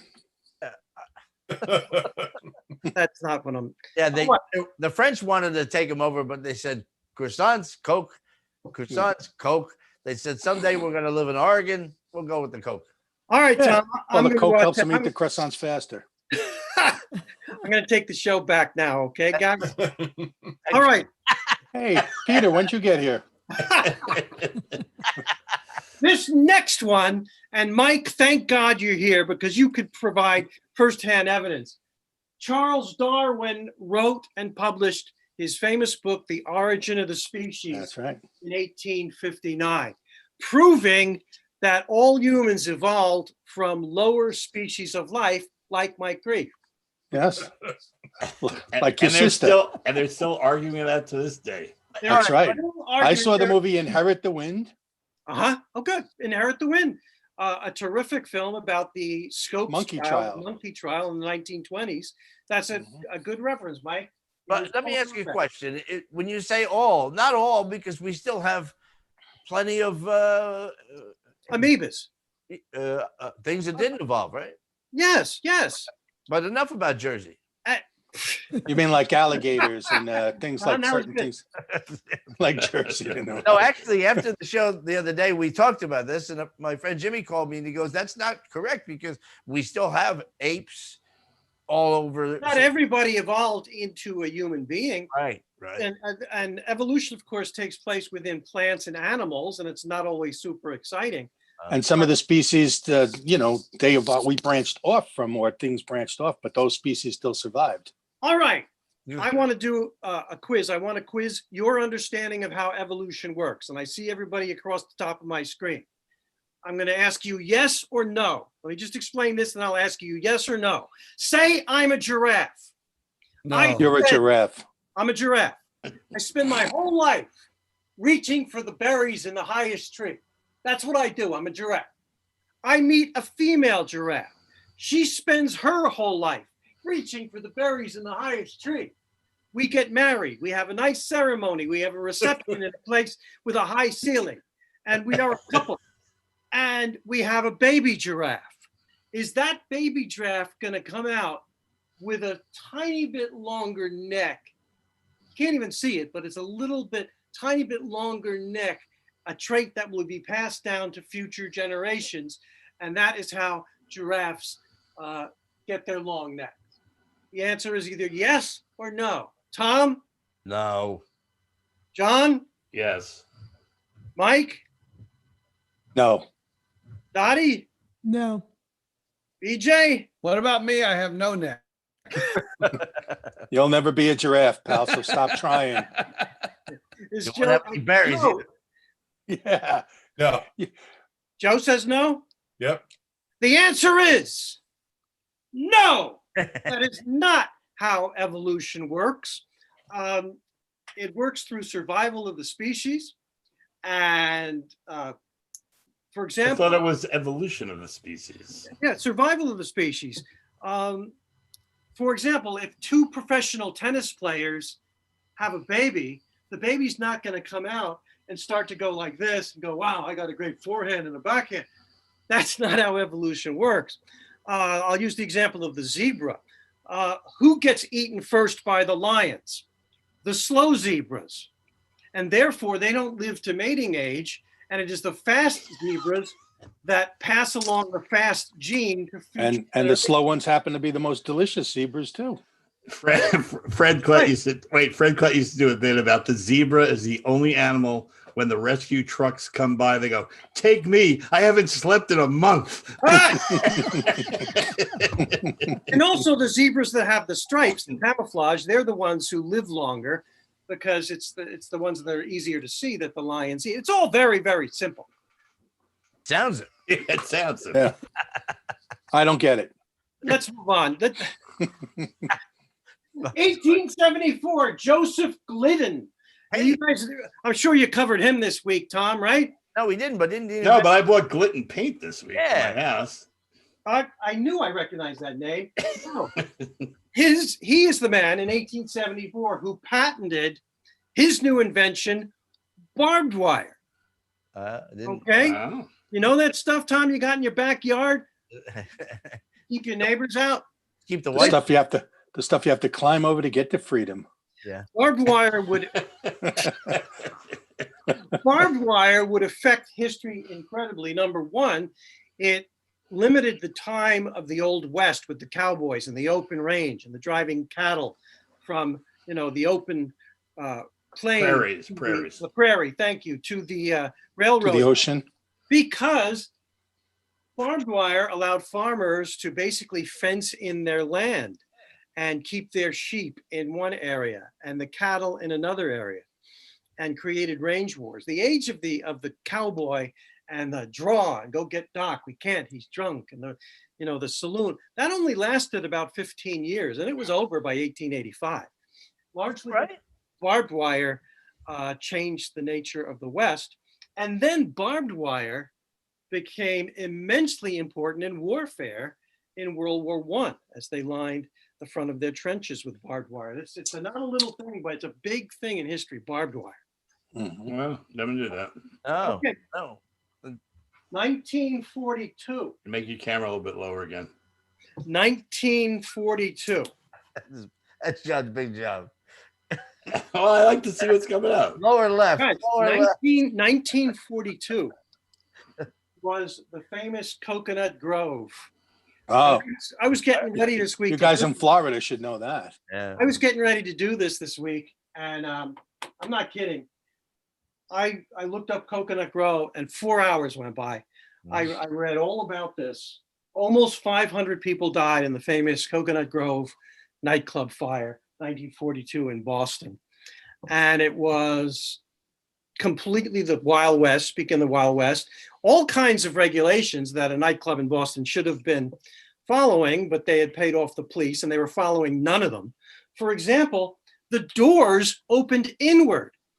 In public places now, when there's a door to the outside, it's by law has to open outside. If it opens inward and there's a crowd trying to get out, it's going to be stuck closed. Do you know that in Europe doors still open inward in restaurants and clubs? I can't believe that. I know. I know this story, and every time I see that, I go, "This is nuts." Well, a lot of things in Europe open the opposite direction. Yeah. That doesn't make sense. I don't know why I said it. Hey, try to pick up a hooker. You'll find out for sure. Okay, thank you. Save me on that one. Appreciate it. Now I'm doing setups for dick jokes. But one of the things about these tragedies, like the Coconut Grove fire, you have to have, in America, and I guess the world, but especially in America, you have to have the tragedy first before they make the law to prevent it from happening again. There was a revolving door, believe it or not, that immediately got stuck. And now, if you notice a revolving door anywhere in America, they have to have a regular door on either side of it. Think about any hotel, think about anywhere you've been through a revolving door, they have to have a regular door on either side of it. And now the revolving door has to be collapsible in case there's a fire. You have in America, you have to have the accident with the little girl on her bicycle before the stop sign goes up. I wish we could do it the other way, but I guess you learn through experience. There is an international code that they do follow, but I would imagine the old buildings that are grandfathered in, they allow those loopholes so you don't have to adjust things. I don't think you get away with it here, not in public spaces where people will be staying. You have to change the doors. Every time you change ownership, you have to get a new CO and follow the code. But right, and you know what happened in New York City? You guys might remember this from years and years ago. The Happy Land fire was completely an illegal place. I mean, it was that the not the Flatiron building? You're not talking about that, are you? I think it was in the Bronx. And okay, different fire. There was a guy who was mad at his girlfriend who, poured gasoline on the place, and hundreds of people. It was horrible.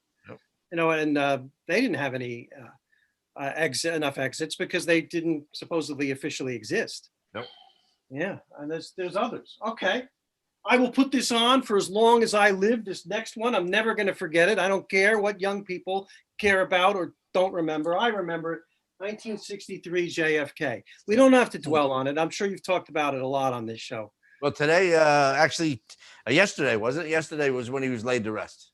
Yes. Yeah. So. And is there anybody who's across the top of my screen right now who thinks that Lee Harvey Oswald was a lone gunman who did it by himself? Nope. I do. Nope. You do? Yeah, I do. Yeah, that's just because you don't want your involvement known. You have to climb over that barbed wire again. Yeah. Hey, I got an alibi, okay? We talked about this, the fact that Jack Ruby could get in so easily with a gun, to kill him, and then the cops killed him, and then it just smells. The whole thing is gamey. Have you ever been there? Have you ever been to Dealey Plaza? No, and you had. I know you. Yeah, I went there. I went up there. Yeah, they got mad at me when I went through the metal detector. I went, this is a little after the fact. Yeah. Did you see my Again, footprints see on that the? Peter? See that, Peter? It's exactly what you said. You have to have an incident before they change the rules. There you go.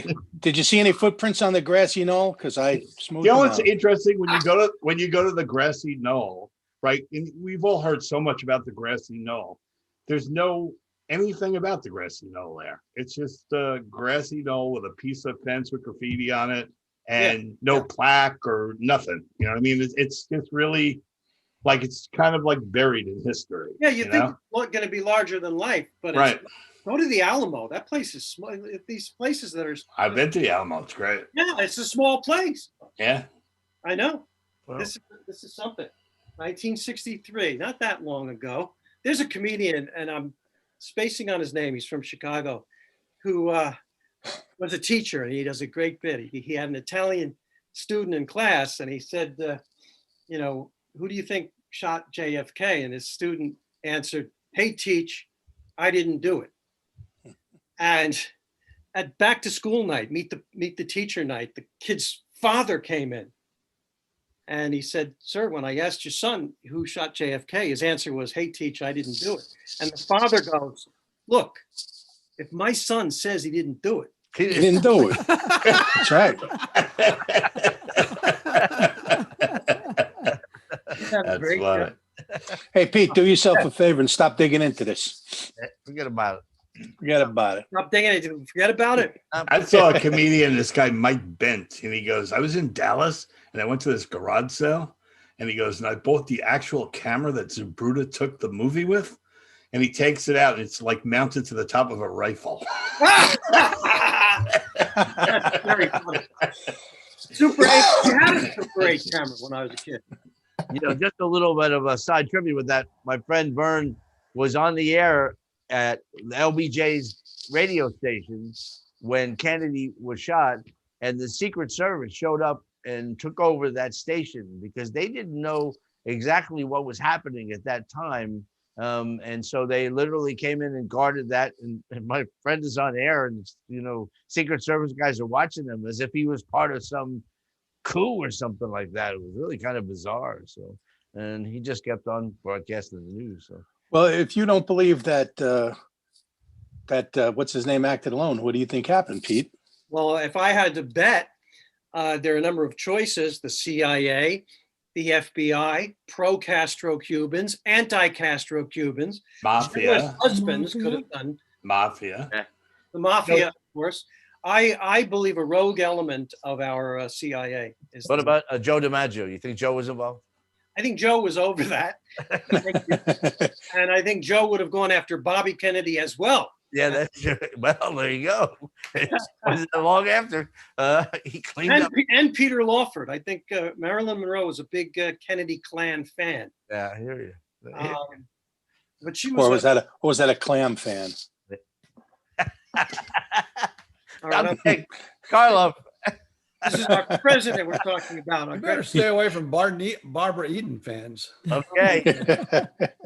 But this was the new frontier. This was Camelot, and I'm not going to forget it ever, as long as I live. 1963 in JFK. We all know where we were. I know where I was. I was in school, and we were called into the auditorium, and the principal was at the front crying, made some sort of an announcement. I couldn't even hear her because she was crying so much.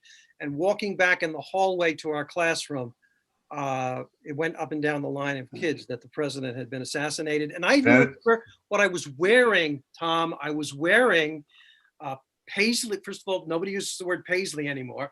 A paisley shirt and bright blue corduroys without the shirt tucked in, because back in those days we didn't tuck our shirt in. I remember exactly what I was wearing when I heard the news. Hey, me too. I was wearing a diaper. Yeah. They sent us home from school early. Yeah, we went home and we're sat in front of the TV. Yeah. For how many straight days? And that's why it's etched in your memory. It really is. Everybody. Yeah, and Mike remembers he was wearing a diaper, and after 4 days, it was a little gamey. Put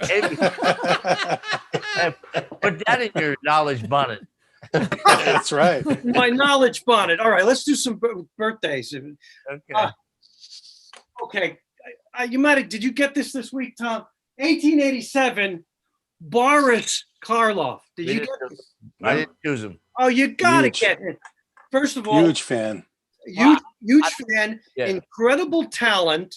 He did some narration for cartoons later on. How the Grinch Stole Christmas. How the Grinch Stole Christmas. But he's most famous for his portrayal of Frankenstein. Exactly right. And I will tell you, the reason I didn't get to him is when I start with Wikipedia, I start in the current day and work backwards.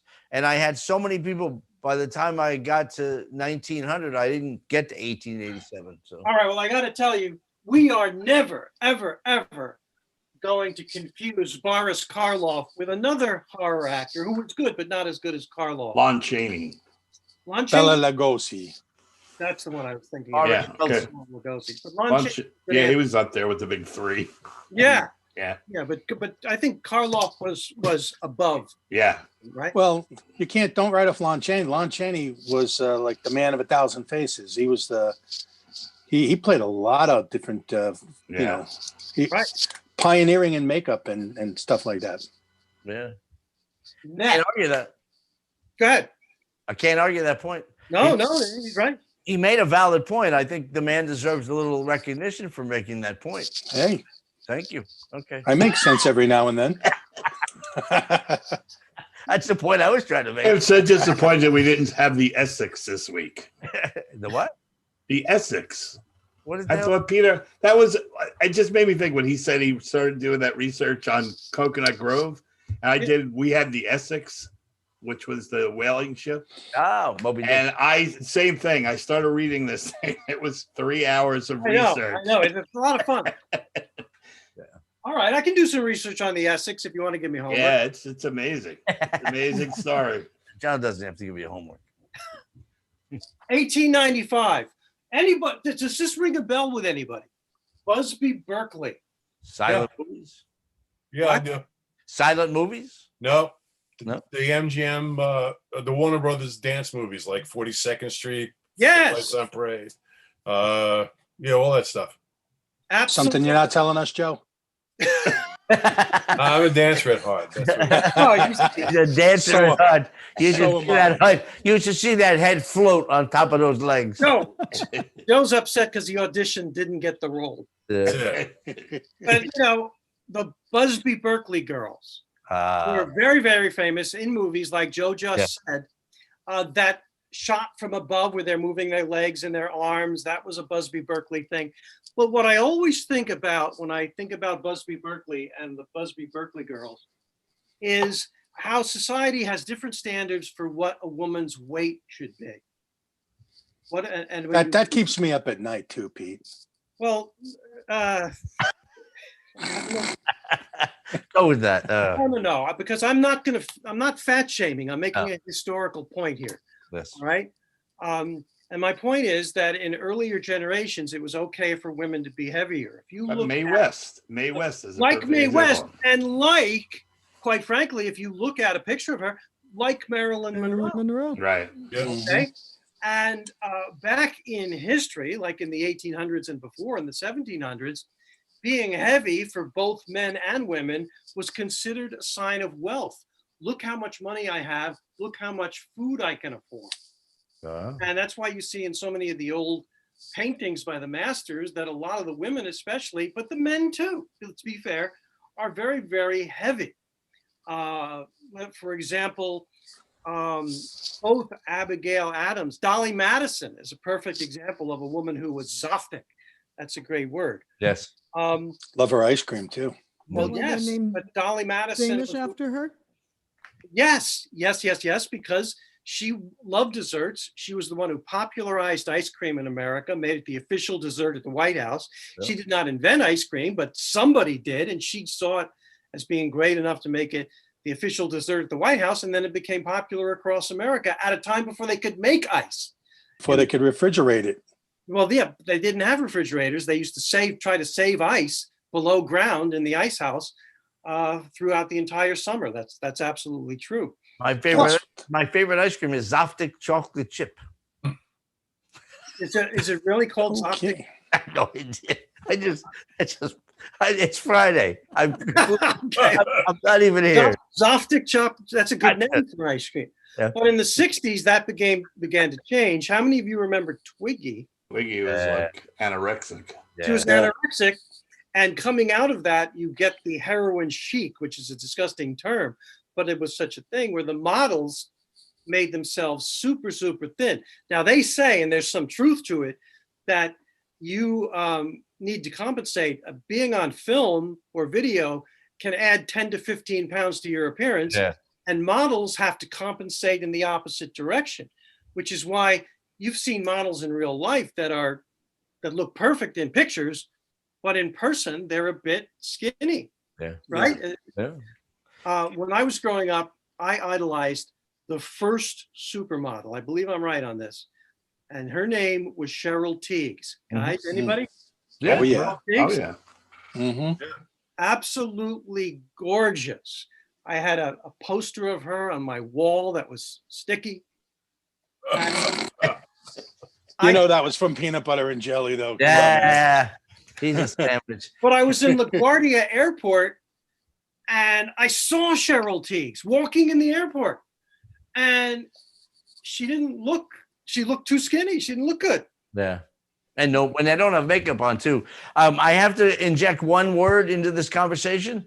Messiah. I know what the word is. I know what the word is. Go ahead. Messiah. Oh my God. I thought you were going to talk about the poster again. We got one more. We got one more. All right. One more, and it's somebody we all love, and she deserves to be mentioned because she's gorgeous. She's still gorgeous. I love her.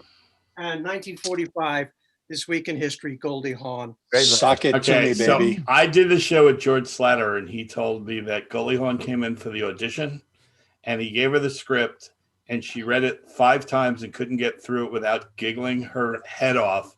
And she said, "I'm sorry to waste your time." And he said, "No, you're hired." Which I think is a cool story. It's a great story. That is great. One of the Everybody needs a paper and pencil for the Messiah too, by the way. What? Yeah, he sent me a message. Everyone needs a piece of paper and pencil for. Oh, he's getting a little picky now. What? This is high maintenance. Yes, we liked it when he just told dirty jokes. And they believe they were clean. Let's do it. Peter Bell. Peter, that was great. That was great. Thank you, That was great, Peter. Thank you. Thank you, Mike. Mike. Essex. Nice try, Pete. Yeah. Essex. Essex. There you go.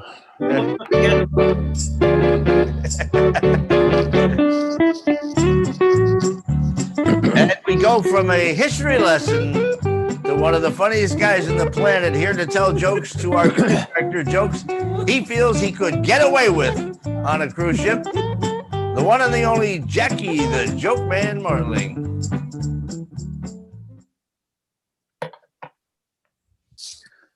So a girl's sitting on a plane. Where is he? Where is he? You know, I see Oh, him. there he is. Okay. He's with the chick on a plane. We couldn't see you. All right. Now we got you. A girl said, John, shut up. a girl sitting on a plane, and there's a guy sitting next to her, and he looks over and he says, "Holy mackerel, excuse me, I don't mean to, be invasive, but I'm in the jewelry business, and that has to be the most incredible diamond ring I think I've ever seen. Like, my God." She says, "Yep, it's a very, very world famous stone." It's called the Klopman Diamond. Very rare, very exclusive, fantastic stone. The Klopman Diamond. But it comes with a curse. He says, what's the curse? She says, Mr. Klopman.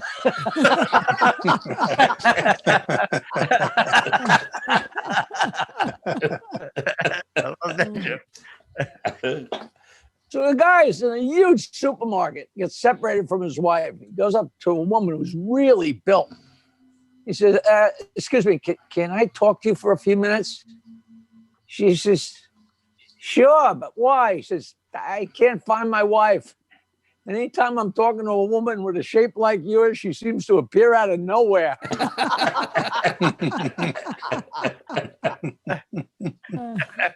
guy's in a hospital bed. He says, nurse, I can't feel my legs.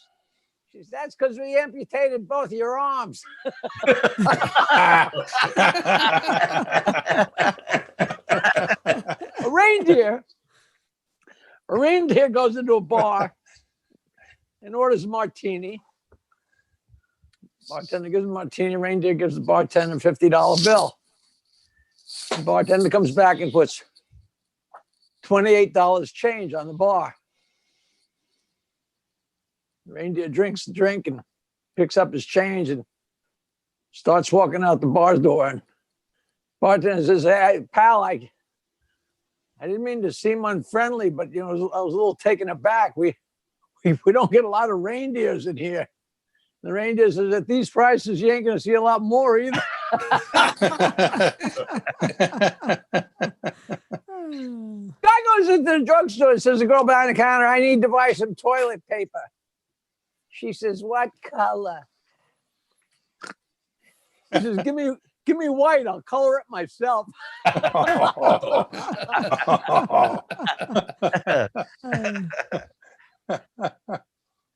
A skeleton goes into a bar and says to the bartender, give me a beer and a mop.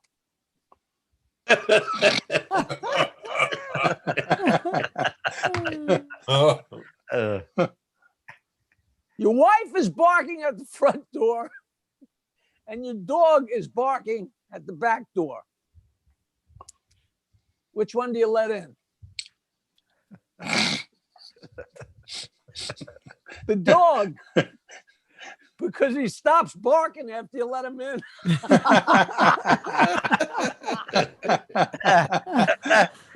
Guy comes home drunk.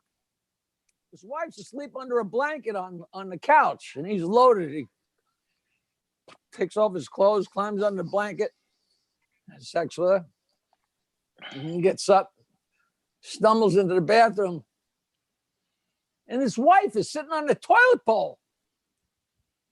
He says, what are you doing here? I just made love to you in there. She goes, Mother! And she runs out. Mother's sitting up smoking a cigarette. She says, Ma, Harry just had sex with you. She says, yeah, I couldn't help but notice. Says, Ma, why didn't you say something? She says, I haven't spoken to that piece of crap in 28 years. I want you to stop.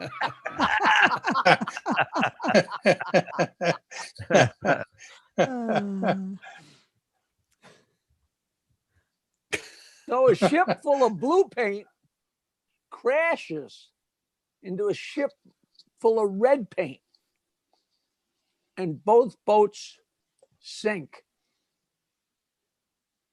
What happened to the sailors?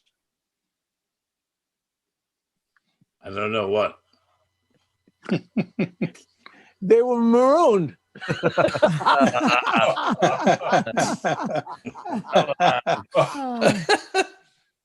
Guy goes to psychiatrist. He says, Doc, I don't know. I don't seem to be too happy in love.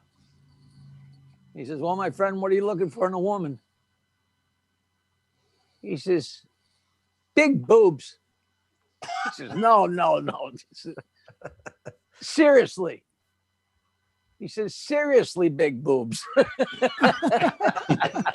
He says, no, my friend, please. I'm talking about what are you looking for in a woman that you want to love and spend the rest of your life with? He says, Doc, nobody's got boobs that big.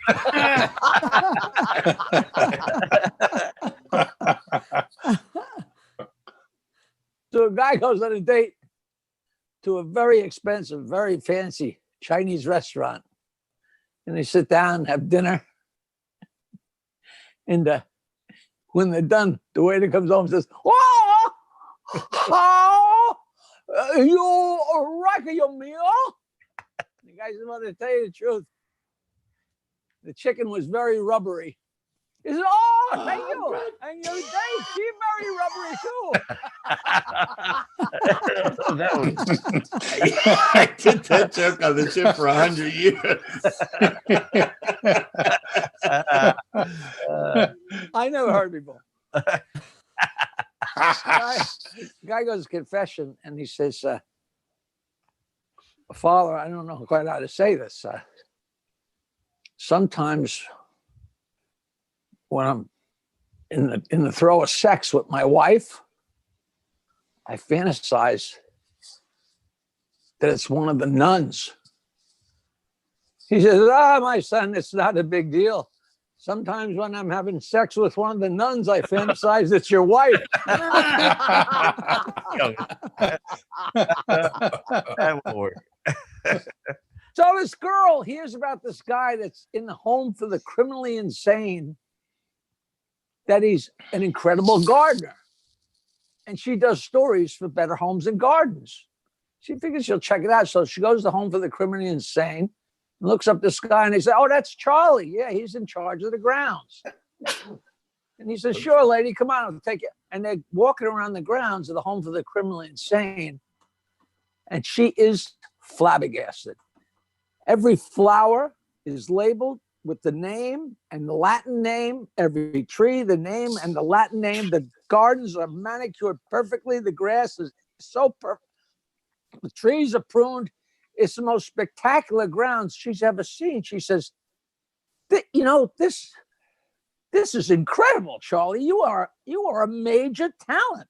You should not be in here. You should be showing people how to do this and writing books. And you know what? I'm going to petition my congressman and see if I can do something to get you out of here." He goes, "Wow, that'd be great. Thank you." And she walks away. And she gets about 10 or 20 feet away, and a huge brick comes flying and smacks her in the back of the head. She turns around and he says, "You won't forget, will you?"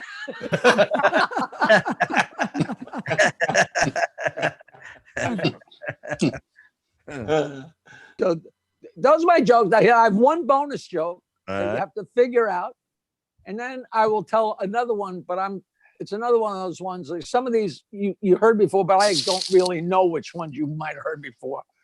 But I don't know if do you know the story of the three-legged chicken? No. Heard the three-legged pig last week. That's how this is the three-legged spot right here. So a salesman's driving along in the country, and all of a sudden, a chicken. He looks out the window. There's a chicken running alongside the car. Can't believe it. And the chicken's got 3 legs. You can't believe it. All of a sudden, meow, chicken takes off. Well, the guy's curious, so he follows the chicken. The chicken meow, zooms into a barnyard, zooms into the barn. The guy pulls in, knocks on the door.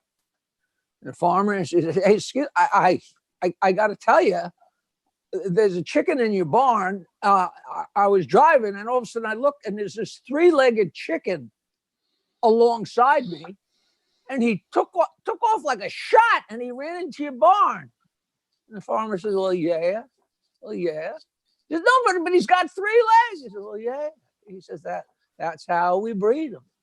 We breed them like that because I like drumsticks. And the woman I married, my wife, she loves drumsticks. And you know what? My kids, my son, both my daughters, my grandpappy, everybody we breed them that way because everybody loves drumsticks." The guy says, "Well, what do they taste like?" He says, Don't know. We ain't never been able to catch one. They are fast. They are fast. Okay. I will buy some kind of gift for the first person that gets the answer to this. When do you celebrate for a half a minute?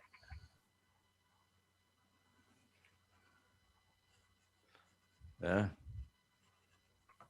I'm not going to tell you. You got to figure it out. Nobody's getting a present. My celebrations are much longer. When do please? After sex? Including Yeah. when do you celebrate for half a minute? Professor. Nothing, Bales? Yeah, back in the 1800s, it was common to celebrate for half a minute. Yeah, from not dying from the plague. That's right. When Bursky hangs up the phone. That's a good one. Celebrate every time after that. That's a good one. Now, is that Alan Bursky? Yeah, yeah. Why do I know that name? He's legendary. He's legendary. Tonight Show when he was 4 years old. You name it. Oh, and then two days later, he was parking cars at the Comedy Store. Is that the same guy? Yeah. And then the whole Like- fantasy about what Freddie Prinze used his gun to kill himself. That, Which my we know. that my sister Caroline made up, and he bragged about it for years. Yeah. Well, you know what? Why didn't he shoot himself? That's been the question ever since. I don't know. I don't know. So what do you celebrate for? I'm not telling you. There was a guy that literally lived next door to our little house, Jokeland, here, down a couple houses from here, where we housed our business. And he literally had a teepee, and behind the teepee, a real live, huge living teepee, and behind it, he had an Indian sweatshop or sweat lodge. Right. A real nut. And his girlfriend left him. I used to love to tell people, you want to come to Jokeland, you take a left on Bayville Avenue, turn right on Quincy, and it's the first house on the left after the teepee. This is much more fun than that. But the guy his girlfriend left him, and he went to see the 4th of July parade in Glen Cove. And he saw his girlfriend there and saw her flirting with her new boyfriend, who was a Marine that was marching along. He jumped out and came over and kissed her or something. The guy went home and shot himself in the head. Oh. And missed. Really? He blew a hole kind of through the side of his head, but he lived. You can't make that shit up. I think he died of a hangnail or something. Okay. Now this is a game. Died of lead I wasn't poisoning. I wasn't going to do this. I don't know if this plays. Jackie, before we do this, I just have a question. The whole time you're doing that last whole set, I always remember the best jokes are always the one where you say, this guy walked into a bar, this guy walked into a psychiatrist, this guy's walked, whatever it was. In all those jokes that you have, which must be thousands, can there be 45 minutes of this guy jokes, just one this guy after another? Is there enough in the library for that kind of thing? Are you saying it gets old that quick? Or No, you're it's saying- great. The setup is so good. In other words, I keep thinking about the ships. Anywhere in the Northeast, New York, even Florida, you're going to be in the United States. They know the joke man, but in Australia, in England, in New Zealand, and in other countries, they don't know Jackie the Joke Man. We all love you, the way that you deliver the jokes and the speed with which him. And I keep having this vision of a show called This Guy, and you go out and so you're thinking that would work as opposed to itself. kill, because every joke they walk out of there going, holy God, like John told them, he had the fat jokes. That doesn't sell anymore because everybody's so defensive. But a whole show of just one joke after another, where you go, so this it's not like somebody can stand up and say, wait a minute, I'm a guy. yeah, you're covered. No, you can't do that anymore. You have to decide which. At birth, you have to decide what you are. Way back in, I think it might have been 8th grade, but if not 8th grade, 9th grade or 10th grade, there's always a couple of guys that really want to hear jokes. Some guy, everybody's okay with them, and blah blah blah. But some people are more into, some people, if I saw them, what do you got for me? Yeah. What do you got for me? And this guy, Billy Martinetti, I still remember, and it's so funny, I've run into him. He has no, like everything in my life, I have these great memories that nobody remembers, so I sound so full of crap. But every time I went to tell him a joke and said, this guy, he would say to me, same guy? I said, oh, yeah, same guy. That's it. How many times can a guy walk into a bar, psychiatrist, whatever, house of ill repute, and as long as the words are changed, it never gets old. Yeah, you heard my whole argument about the Playboy. I've been having not argument, but I've been telling people this forever. Maybe we talked about this already. People say, what's the secrets to this? Or what do you do when you tell a joke? Everybody does it differently. Because some people, if you're telling a really long, stretched out joke, you want to go for all the padding and everything like that. But when I tell a joke, I get to it. I don't do, Saltzman walks into a bar, or, Tarantino went down, I did that when Tarantino maybe walk into a whorehouse. Not going to hear the aristocrats. Yeah. When they're in print, they're fun. But when you're telling a joke, you want to cut to it. And it always drove me crazy because in Playboy, it'd say, the shapely young lass sauntered into the bar, placed herself on a bar stool, and very sheepishly waved to the bartender and said, excuse me, sir. And he said, oh, ma'am, you're quite beautiful. Is there anything I do? And I'm like, no. A girl walks in a bar and says, bartender, I need a bra. You know what I mean? Like you cut away all that chaff and boom, get to it, and that's those Playboy jokes I'd always prematurely laugh anyway. I just think that idea, people walk out of the theater going, I don't know who he was because I'm from Australia, but that guy, I never heard anybody tell 45 minutes that this guy walked in as the setup.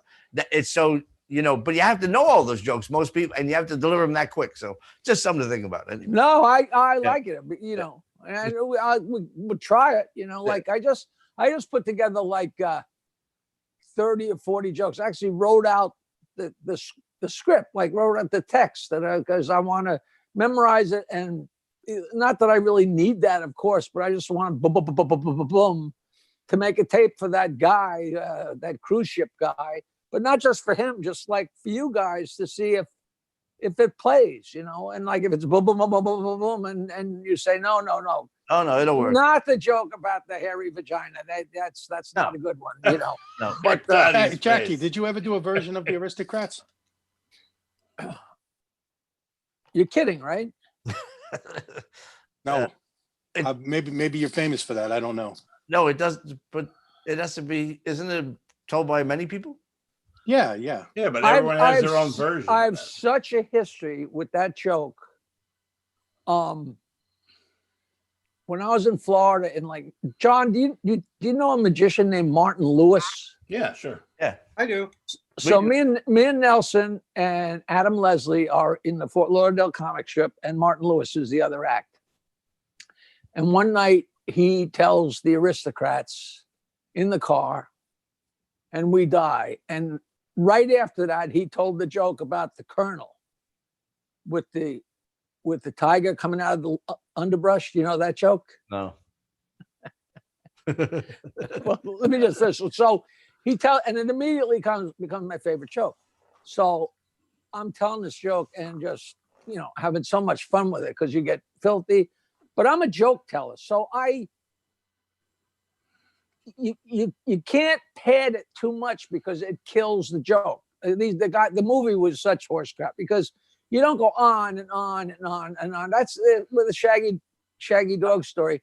The version that Gilbert did on the Aristocrats movie is literally the version that I told to him, because it goes to a certain amount, but then it cuts off because enough is enough. And I remember when I first told the joke to Hawthorne, he was the only guy I'd ever met back then that had heard it. And he's the guy who I added to it, and they come out and they all go to the bathroom on the floor. and then they do a little song and they do a little dance, do a little song, and that was so Hawthorne. So vaudeville. So vaudeville.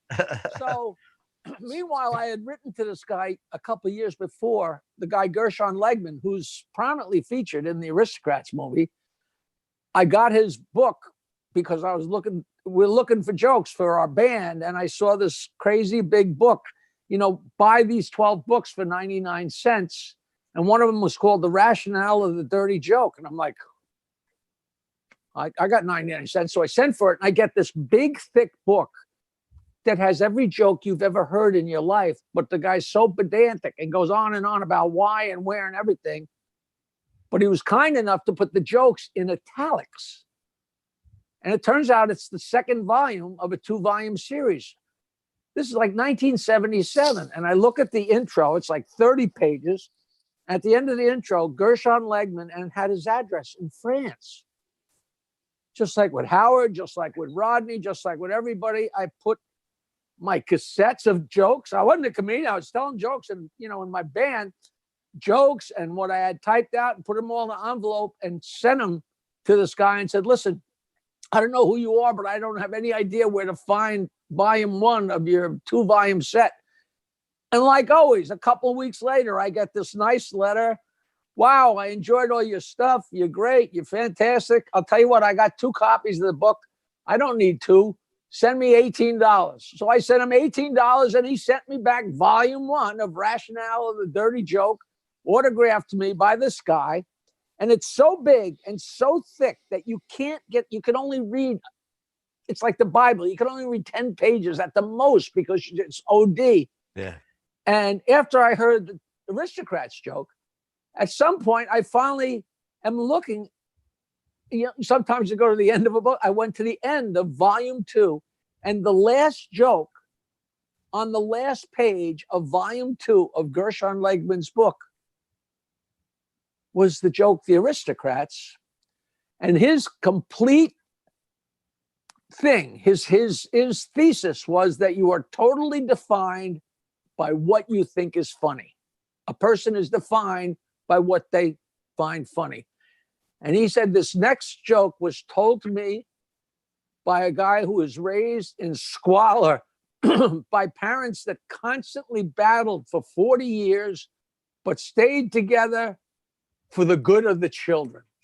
And I was like, the guy just described my life. I couldn't believe it. And the guy who was told this, the guy who's saying that, I mean, the guy who he's talking about that told the joke to Legman was this famous old comedian. I'm sure you know who he is, Ferrantino. Jay, I'll think of it. Jay Marshall. Jay Marshall. He was, I think that's the name. He was in the movie The Aristocrats. So I'm so excited by this. So it comes years later, and I wrote the joke out and had my own version of it. And on my website, I talked about this joke, and I had Legman's version of it, and I had my version of it. And then I got to deal with Simon & Schuster to do a book, and in homage to him, The Aristocrats is the last joke on the last page of my joke book. And then Paul Provenza and Penn Jillette come to my apartment in the city. And they said, Martley, we're making a film, a documentary about the joke, The Aristocrats. And they said, we got to put you in it because we did a search on that joke on the internet, and we only got 2 hits, and they were both your website because they got Legman's version and my version. And so I have such a history with that joke. But the history on that joke, I think, is also, which they kind of missed in that movie, was apparently the story was that Buddy Hackett knew that joke, and Johnny and him went to commercial, and Johnny said, what are you going to come up with after the commercial break? And he told them that joke, and they came back, and Johnny couldn't stop laughing. Yeah. So then every time those old guys were on the show, they would make a reference to the Aristocrats. And then when Dangerfield was on, the last time he was on, he says to Johnny, he goes, hey, you'll never guess who I ran into. I ran into the Aristocrats. And Johnny goes, "Oh, how are they doing?" He goes, "Oh, their agent. I ran into their agent, and their agent said for 25 years he's been trying to book him. And he finally got him a gig." And Johnny goes, "Oh, you don't say it." He goes, "Yeah, 25 years. It was a hard sell." And Johnny's just dying, And he goes, and hey, they called him up and they said, "Listen, I got you this gig and it's a lot of money and you're really going to love this." And Johnny goes, "And what'd they say?" They said, "I'm sorry, we can't do it. Father is big show business." And that's how that movie should have ended. Right. Well, because they had so many people going on and on, and it got, some of it was so creative. But they're going on and just seeing how dirty it could be for other comedians is all fine. It's like telling Charlie the Boyle Sucker. I remember the comic strip party. Bales, you probably remember, like Larry Miller each year would try and tell Charlie the Boyle Sucker and make it last longer. Last year was 30 minutes. Now it's 32 minutes. Is that the joke, the punchline? People like you make this job disgusting. Yeah. which is just so classic. We used to tell that joke when I was like a kid, trying to gross at your friends. Of course, all these stupid jokes. All right, so you have a game for us to play. We love games here. Don't we love games? Now, I have a million of these. I used to do them on the radio show, and of course everybody hated it because a lot of our listeners were truck drivers, and what are they going to do, drive off the road trying to keep track of this? But a lot of people would sit around at home with a group of people and they'd yell and scream, and it's just stupid. But I wanted to do it, and then I said no. And then I said, you know what, let's just try it and just see if it's fun. Maybe it'll be fun. Here's an example of it. This is called the word game. And I spell word game W-U-R-D because it's supposed to be a smart game. And you might as well start off with a misspell. Okay. A typical thing is, what I do is I give you clues. And each clue, the answer that each clue leads to is one letter. 26 choices, one letter. Whatever I say, long, short, whatever, it's one letter.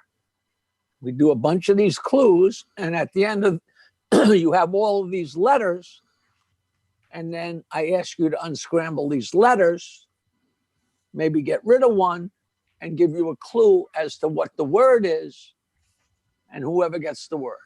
Now, don't look on each other's papers. Okay. Okay. Here's an example. I just want to say, BJ, did you take your medicine ahead of time? I don't know if I can. I don't know if I can think of all these things. I will try very hard. Medicine too early. He's not good at this kind of stuff. I'm just checking out. All right, sorry. Go ahead. So I will send you a consolation prize. Like a hat. You know what? I'll send you a 922 wine hat. Okay? All right. There you go. A nice hat. He'll wear that too. That's a nice. Okay. These things somebody sent this to me. It had batteries and this had a marquee like it lit up. Okay, here's an example. Add this, everything's a letter. Add this to the nickname for Robert and get a 1950s horror movie starring Steve McQueen. Oh, Christ. Hold on. Can I leave it blank? No. No, you got enough of that between your ears. Can you repeat it again, please? Add this letter to the nickname for Robert and get a 1950s horror movie starring Steve McQueen. Oh. What is the nickname for Robert, you morons? We got that part. I don't. It's Blob. It's L. You're allowed to say this out loud. This is practice. Oh. Okay, it's Blob. It's L. Blob, Joe said. L. So the answer is Blob. No, and the letter is L. The letter is L. That's it. No, that's the answer. That's what we're looking for is one letter. Okay. We'll try one more. Oh, I see. Add this to a vase full of ashes and get what they did to a body to get the ashes. Oh. Okay, got that. B. Very good. Okay, we're off and running. So So what you read, the reason you need a paper and pencil is to write down your letters Yes. as you think of them. Okay.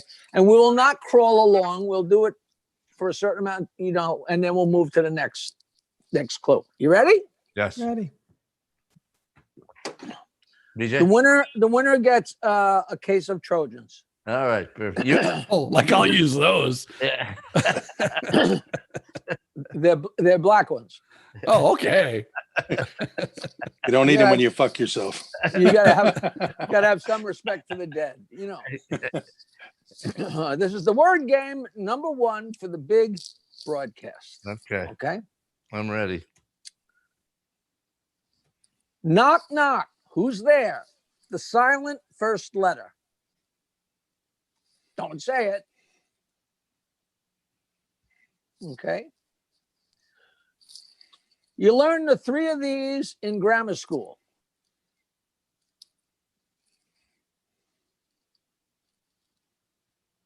Mm-hmm. Add this to a bird's mouth and things look real bad.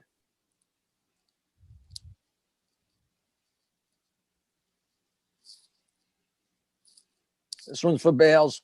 Franklin blank Roosevelt. Okay. Add this to what's the opposite but rhymes with sad, and you get a penis or a vagina or a pituitary blank.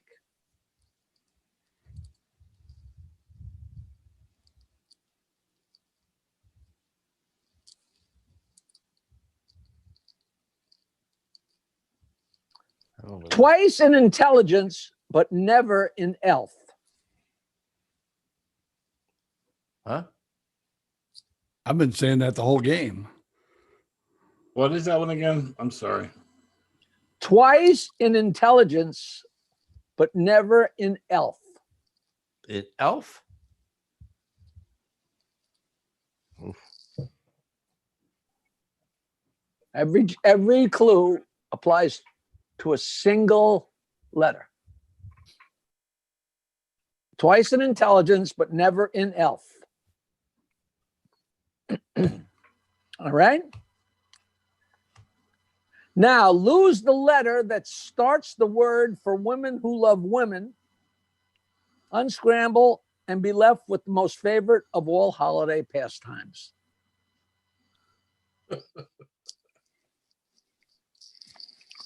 I think come close. There's no W for whacking off. Can you Jesus. repeat that one, please? There's no letter for whacking off. No, that's not what she meant. Oh.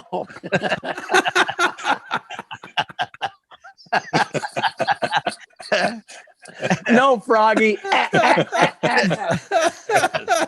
Sorry. Lose the letter that starts the word for women who love women, and then unscramble the letters, and you're left with the most favorite of all holiday pastimes. I didn't get close. Don't say it out loud, but don't say the word, but does everybody have the answer? No. I don't have the answer. I have it. Who has it? Professor. Bales, you got it, right? Yeah. Dottie, you get it? I didn't get it. No. I didn't get it. How could you not get it? Because I didn't get it. Okay. I was raised in Indiana. That's one reason why I didn't get it. There you go. Jesus. That's hilarious. Don't forget to feed the mouse in your computer. All right, so Bales, you got it? I think so. Okay, so Bales, you win. Well, I don't know if I got it, but What is Well, it? you get to come to Jokeland, and I will buy you a steak because I'd like to see you anyway. All right. The word game. Knock, knock. Who's there? The silent first letter is K. A, very good. You learned the 3 of these in grammar school. A. A, B, C.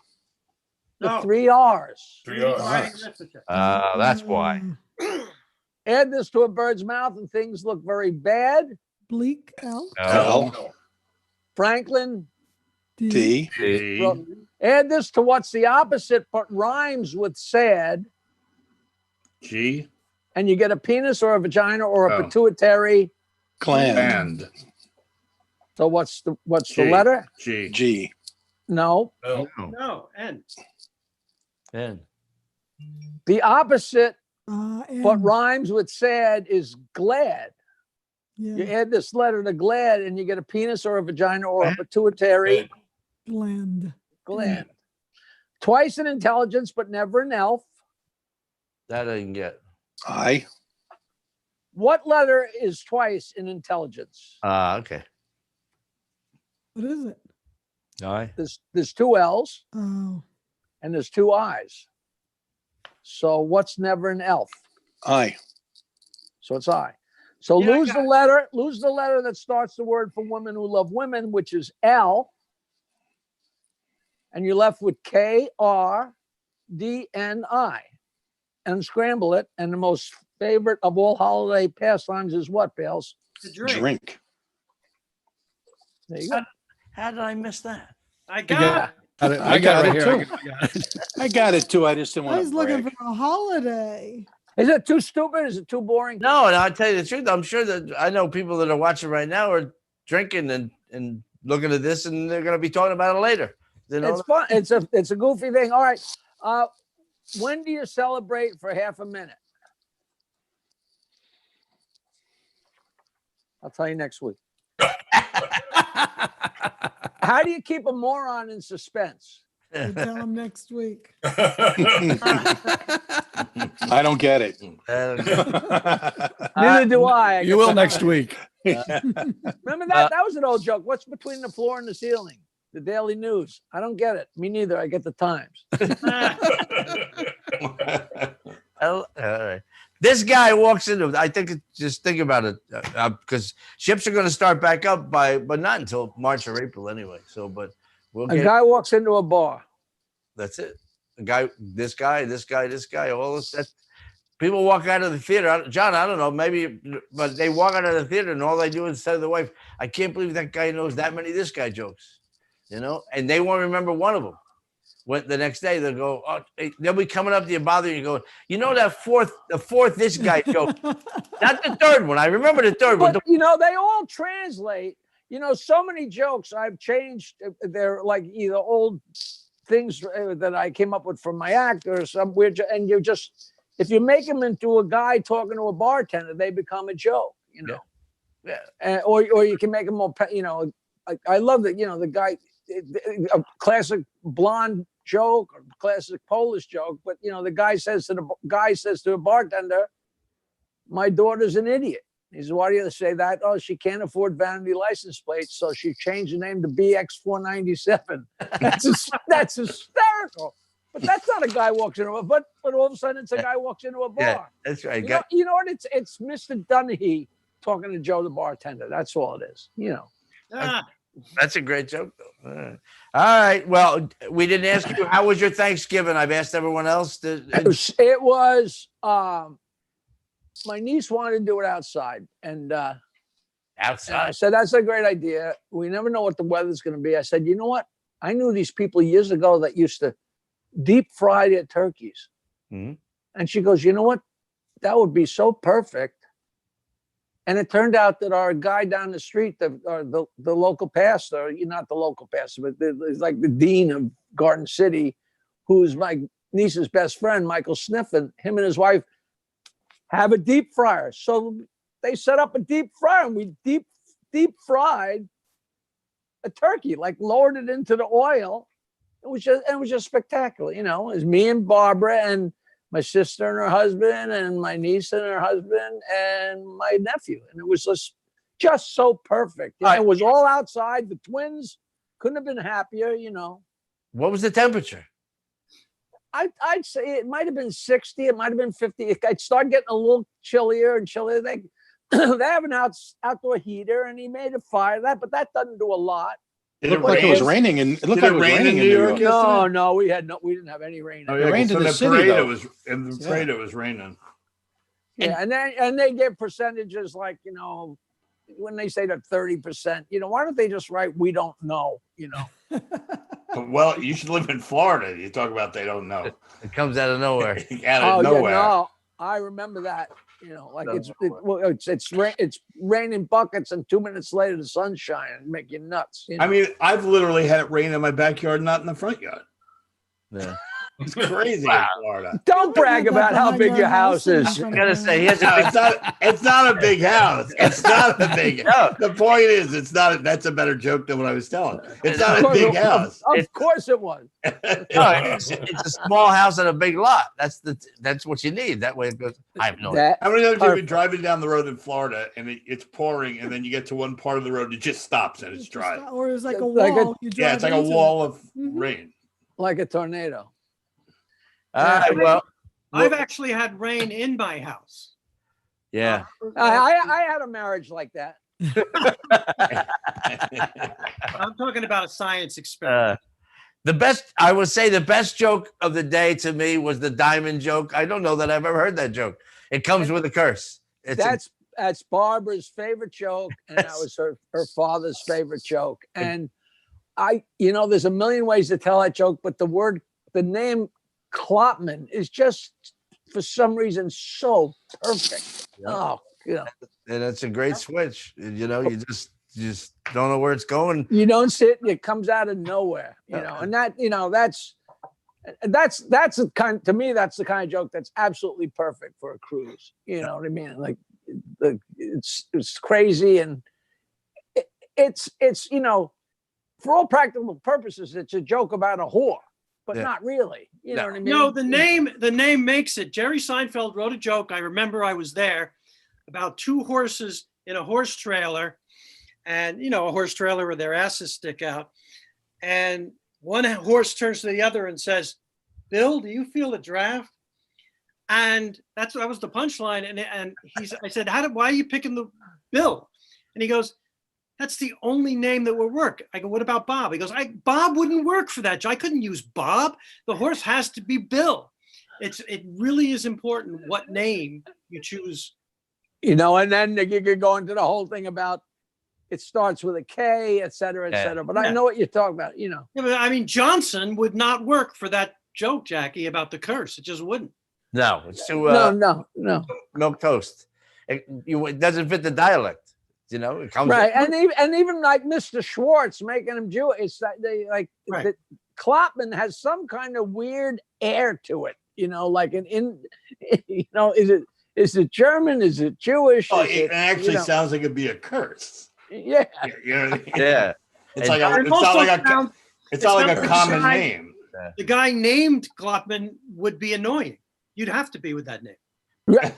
You know what? I have never Googled to see if the guy, at some point, I don't know when, but I think way back, maybe even before I was a comic, but it might have been 30 years, whatever. At some point, when I stopped doing, two guys going to a bar, because I wanted to, maybe it was when I was doing the jokes for Penthouse or whatever, and I wouldn't want to put the guy did this, the guy did that, the guy, and I started using the name Schmidlap, which I don't know where I got the name, but it wasn't like I heard somebody use it. It's something that either came to me or I heard the name and said, it's like Klopman, like it just worked. Like Schmidlap did this. Yeah. I get emails all the time, people saying, "Oh, I never get tired of Schmidlap." Yeah.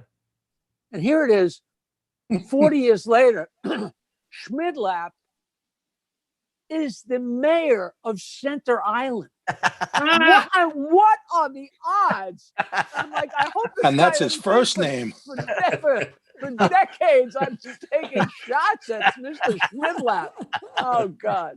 It is. When I heard that, it went wild. It's kind of a Steve Allen name. Back in the old days of television, it would be a name that those guys would throw out. And sure, absolutely, it turned out to be a Mayor Schmidlap. But he's very famous.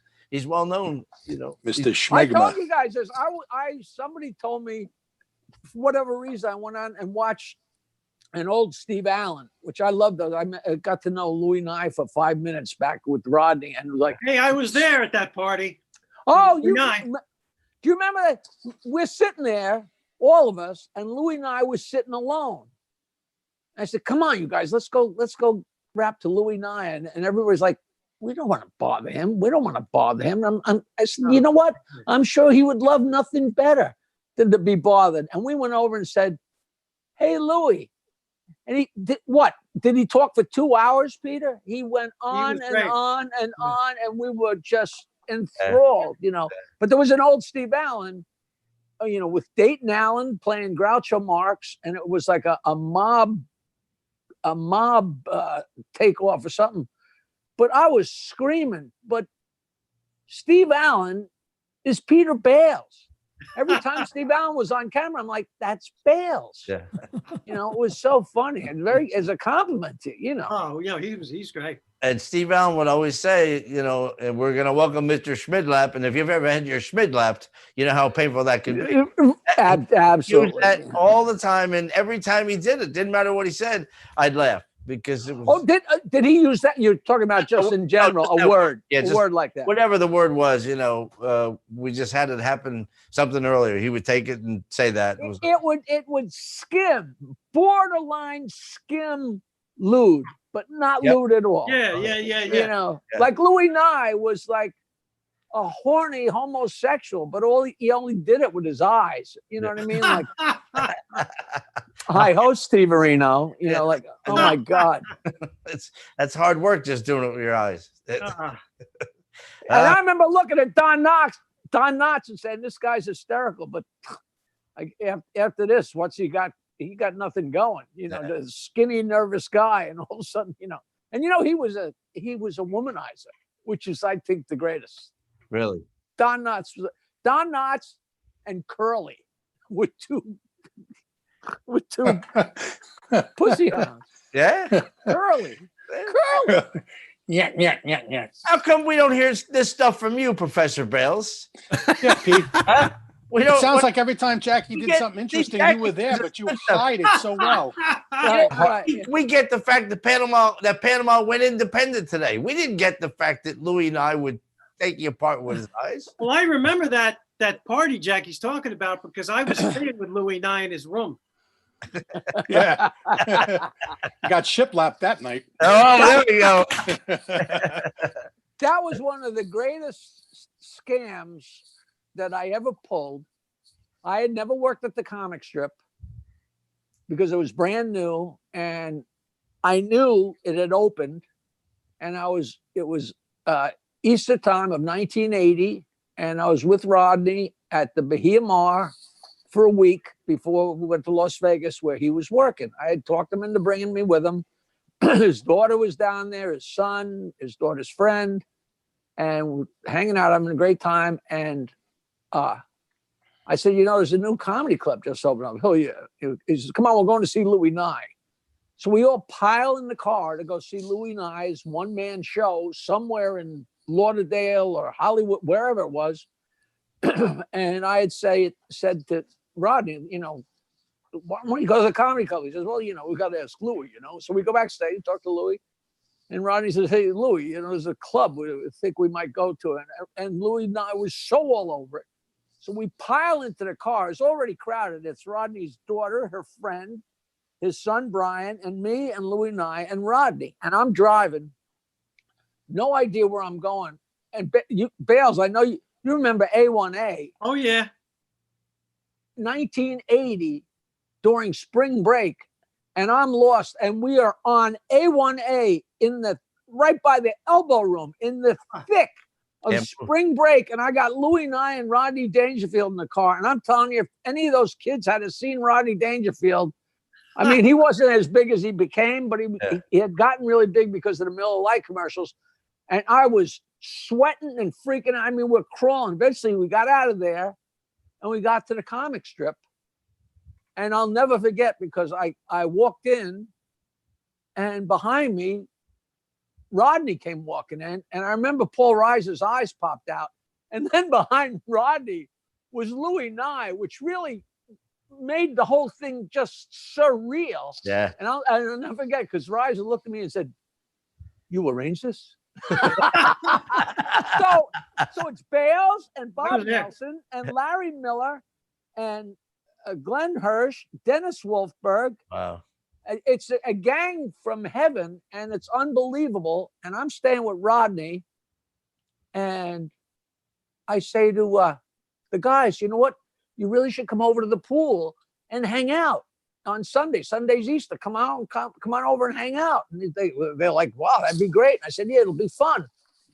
And I went to Rodney's daughter and said, hey, you know what? Why don't we invite the guys over and have a barbecue on Sunday? And she's like, and she, of course, she's very enamored with all the guys.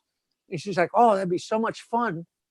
And I went out and bought the crap for a barbecue because I had to rent a car. I was the one that rented a car for us. And then I don't know whether it was the next day. At what point Rodney goes, hey, Jack, you know, Melanie's talking about she wants to maybe have a barbecue on Sunday. What do you think? And I said, well, I already got the stuff. He said, what are you talking about? And I said, yeah, you know, it's a great idea. I already bought hot dogs and hamburgers and everything. He said, you're a fucking pisser, you know. And I had already invited everybody, and all the guys came over, and we had this barbecue on the beach, and then we came back and sat around the pool, and it was a couple of the best hours of my life, Peter. Yeah, and I know and then Mullins came and went, who's gonna clean up this crap? So much fun. So much All right, we're gonna get out of here. We lost Mike Brief. Where the hell Mike go? His picture. Sorry. The dog had to go out. I already said this to the guys before you came on. It was Thanksgiving yesterday. I want to thank you for everything you do and you bring to the show. You're very generous with your time. You know, you're talking to me. Yeah, you're great.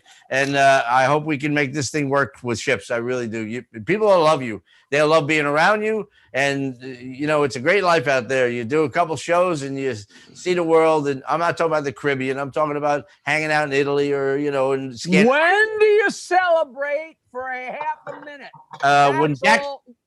When Jackie walks up the gangway on our ship, and I can tell everybody Jackie Martin is in the building, I'll be in my room hiding. I will come up with 10. A guy says to the bartender, a guy walks in a bar. You like this guy? This guy walks in a bar. I like that. All right. Oh, I thought you were going to tell the joke, bro. and then we got to get bails on the Panama Canal one. That's right. Does this midget, does that count? Yeah, well, yeah. And then we got to get Mike a job in security. There you go. Well, The beard would have to go. Peter, the captain for the Panama Canal is willing to come back on, and I need to email you and find out when you'd be available, and you can bring him back, and you can ask. We'll have the best time. Ask him all you want about the Panama Canal. Yeah. All right, so I'll work on when you celebrate for how long? Half a minute. Half a minute. Yeah, well, I can't wait till next week to find out. Yeah, I know. I'm a little anxious about the whole thing. So, what's the difference between Tori Spelling and the Suez Canal? I don't know. The smell.